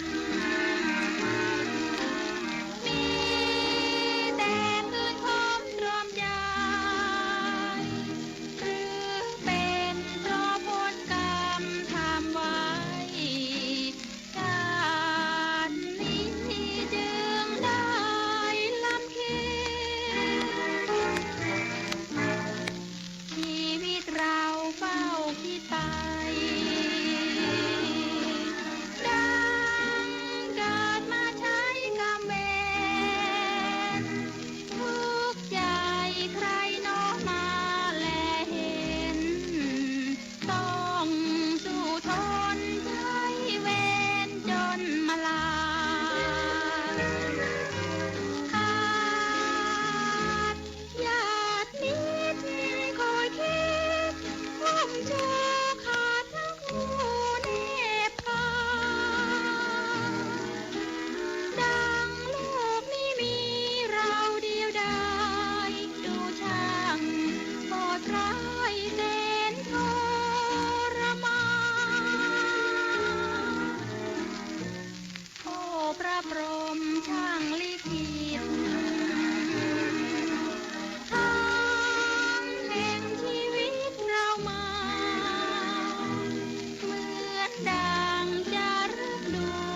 ครูล้วนคนทำมีเพลง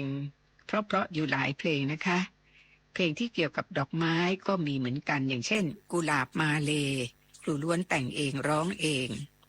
เพลงที่2คุณวงจันทร์ไพโรจน์ค่ะกุหลาบเบียงพิงแต่งเองร้องเองค่ะต่อด้วยกุหลาบเบียงเหนือโดยคุณชรินทร์ นันทนครศิลปินแห่งชาติผลงานของครูสไลไกรเลิศ3เพลงเริ่มด้วยกุหลาบมาเล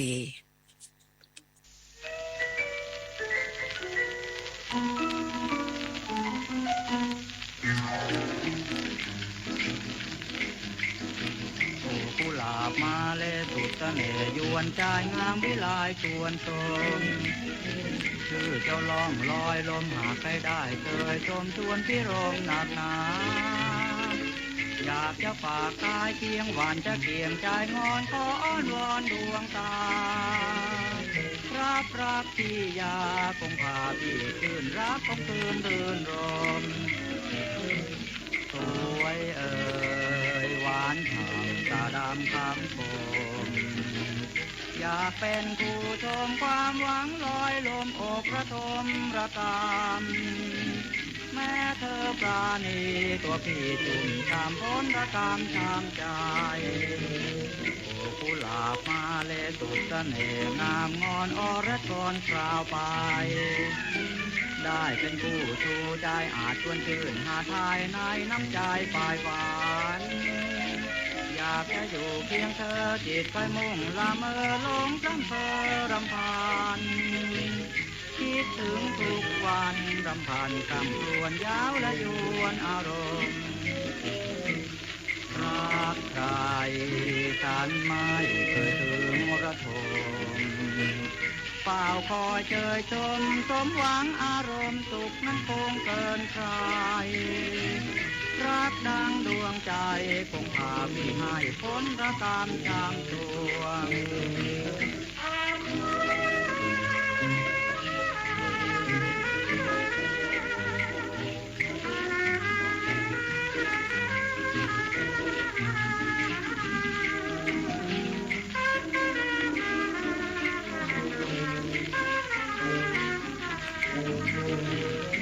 กุหลาบมาเลสุดเสน่ห์ตรวจทรงใจพี่ปรงหนักหน่วง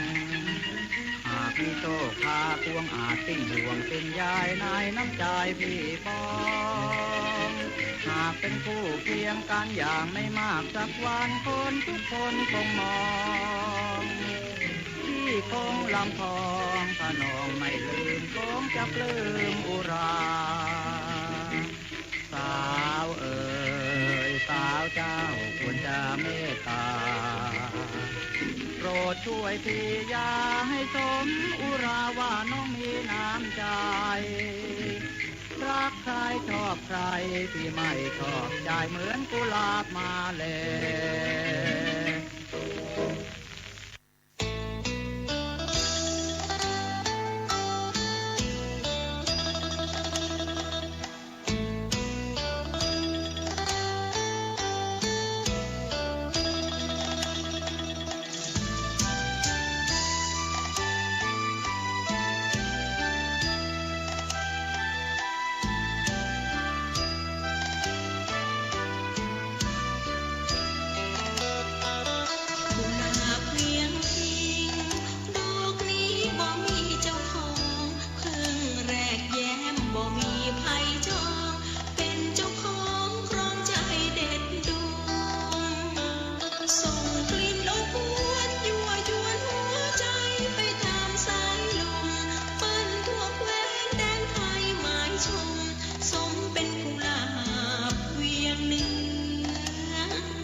เปิ้นได้เฮาเปิ้นคงทิ้งเฮาน้ำตาไหลร่วงต้องลุ่ม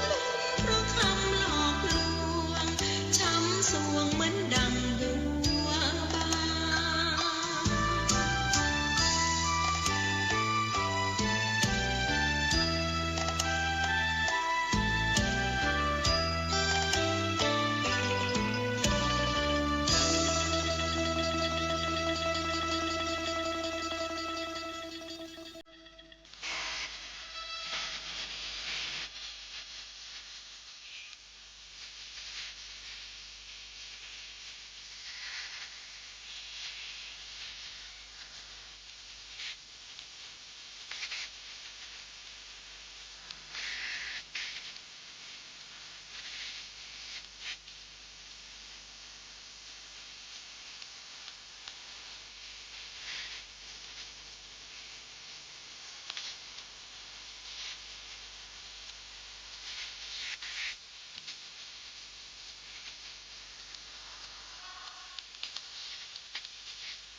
ผ่านไปอีกชุดหนึ่งแล้วนะคะเป็นชุดกุหลาบคือกุหลาบมาเลกุหลาบเบียงพิงและกุหลาบเบียงเหนืออีกชุดหนึ่งเริ่มด้วยเสียงของคุณอุไรวรรณคล้ายบรรเลงค่ะผลงานของครูพยงมุกดาศิลปินแห่งชาติชื่อเพลงคอยพี่ต่อด้วยคอยพี่ณแก้วตาโดยคุณวรรลบวิชุกรผลงานของครูปอชื่นประโยชน์แต่งไว้เมื่อปี 2494 ค่ะและคอยรักคืนรักคุณรุ่งฤดีตั้งผ่องใสศิลปินแห่งชาติขับร้องผลงานของวราวรเวท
ไม่นึกรักใครเข้าจอมขวัญใจที่รักของพี่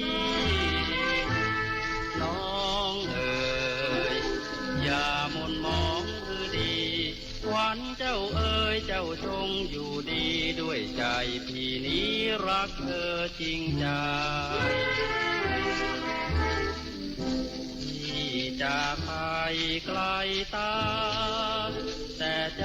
ยังรักบูชาไม่เคยร้างราไม่รักใครใหม่รักอยู่เพียงผู้ขวัญดวงใจแม้นอยู่แดนถิ่นแคว้นแห่งใดร่ำเรียกดวงใจอยู่ทุกนาทีเจ้าอย่ากังวลนักเลยจอมขวัญตามเคยของพี่ยิ้มหน่อยเถิดขวัญชีวีที่มาวันนี้เพื่อจะขอลาเจ้าอย่าโศกเศร้าใจที่จำจากน้องไปไกลโปรดจงเห็นใจพี่นี้ดีกว่ารักพี่คอยพี่นะแก้วตาแล้วสักวันพี่นี้กลับมาอยู่เคียงที่ว่ากล่อมขวัญเจ้าเอ๋ย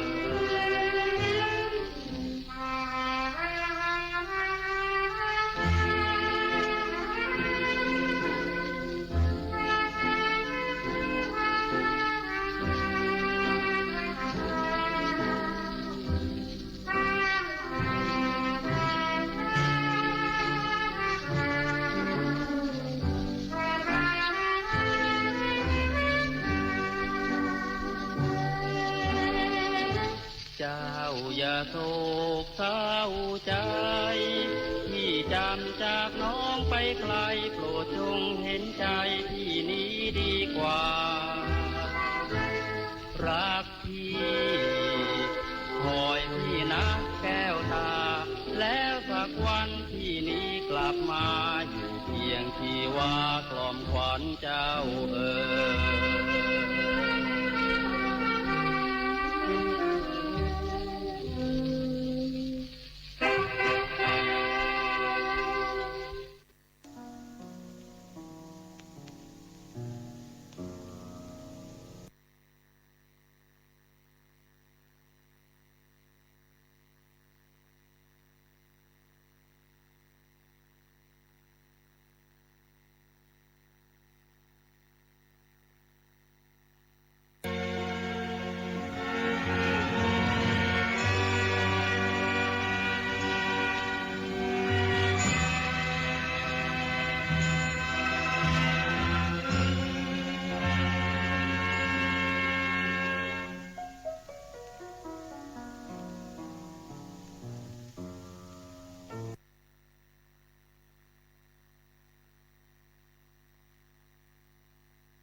ฝากใจเลยรักเราเส้นอันขาดถูกรักไปโอ้ยโอ้ฉันสุดกันน้ำตาโอ้รัก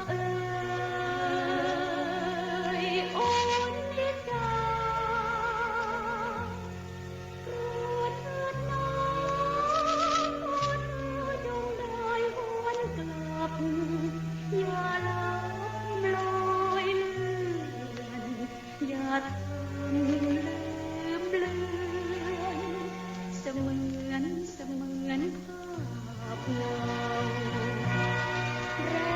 มเดือน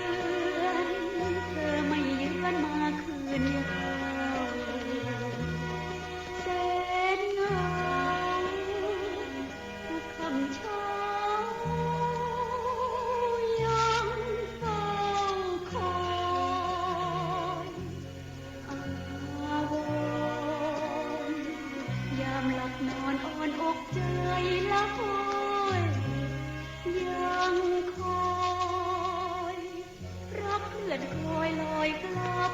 รัง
เราได้ฟังเพลงหลากหลายนะคะจากครูเพลงและนักร้องต่างๆมาถึงสุดท้ายของเพื่อนฝันในคืนนี้แล้วค่ะใจเตือนใจโดยคุณจินตนาสุขสถิตศิลปินแห่งชาติผลงานของวราวรเวทเป็น2เพลงสุดท้ายจากเพื่อนฝันในคืนนี้นะคะ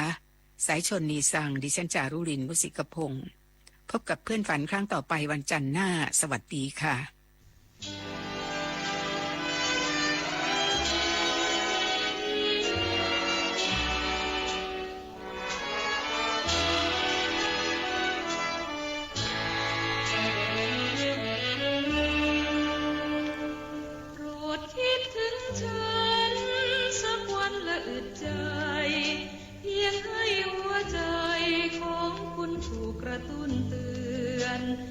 ยามไกลกัน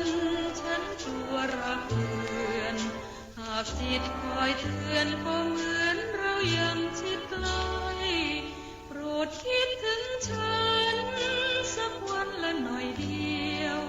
เพียงเพื่อสายเกลียวรักของเราไม่คลายไปใจคอยพงเฝ้าหลงห่วงใย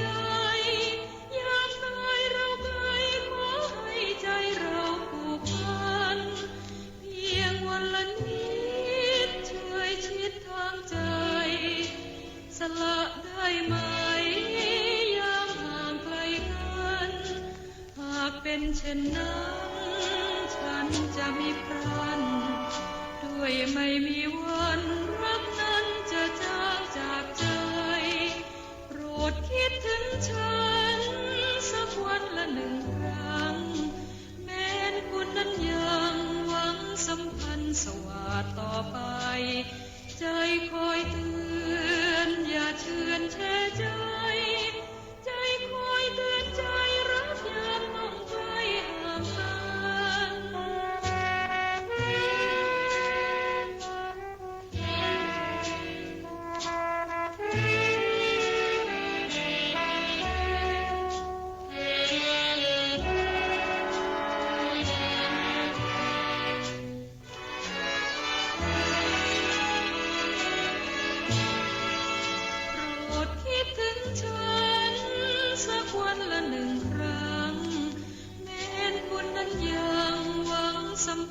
สวัสดิ์ต่อไปใจคอยเตือนอย่าเชื่อนแช่ใจใจคอยเตือนใจรักยังต้องไปห่างกัน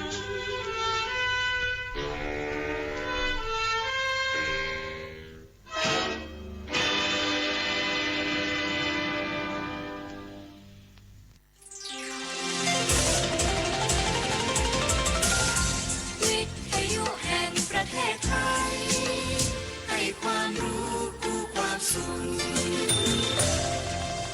ที่นี่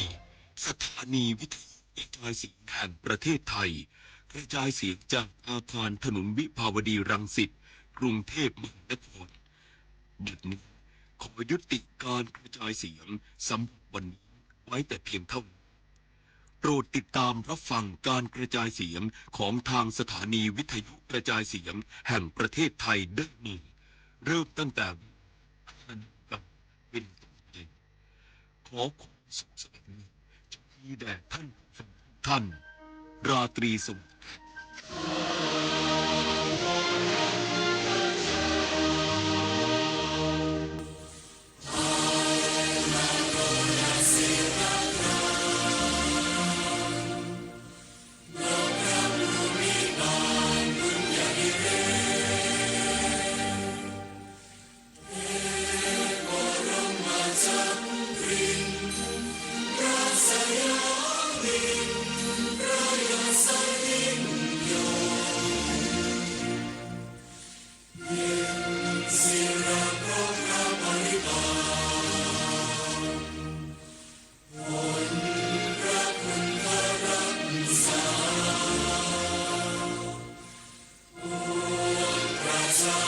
สุข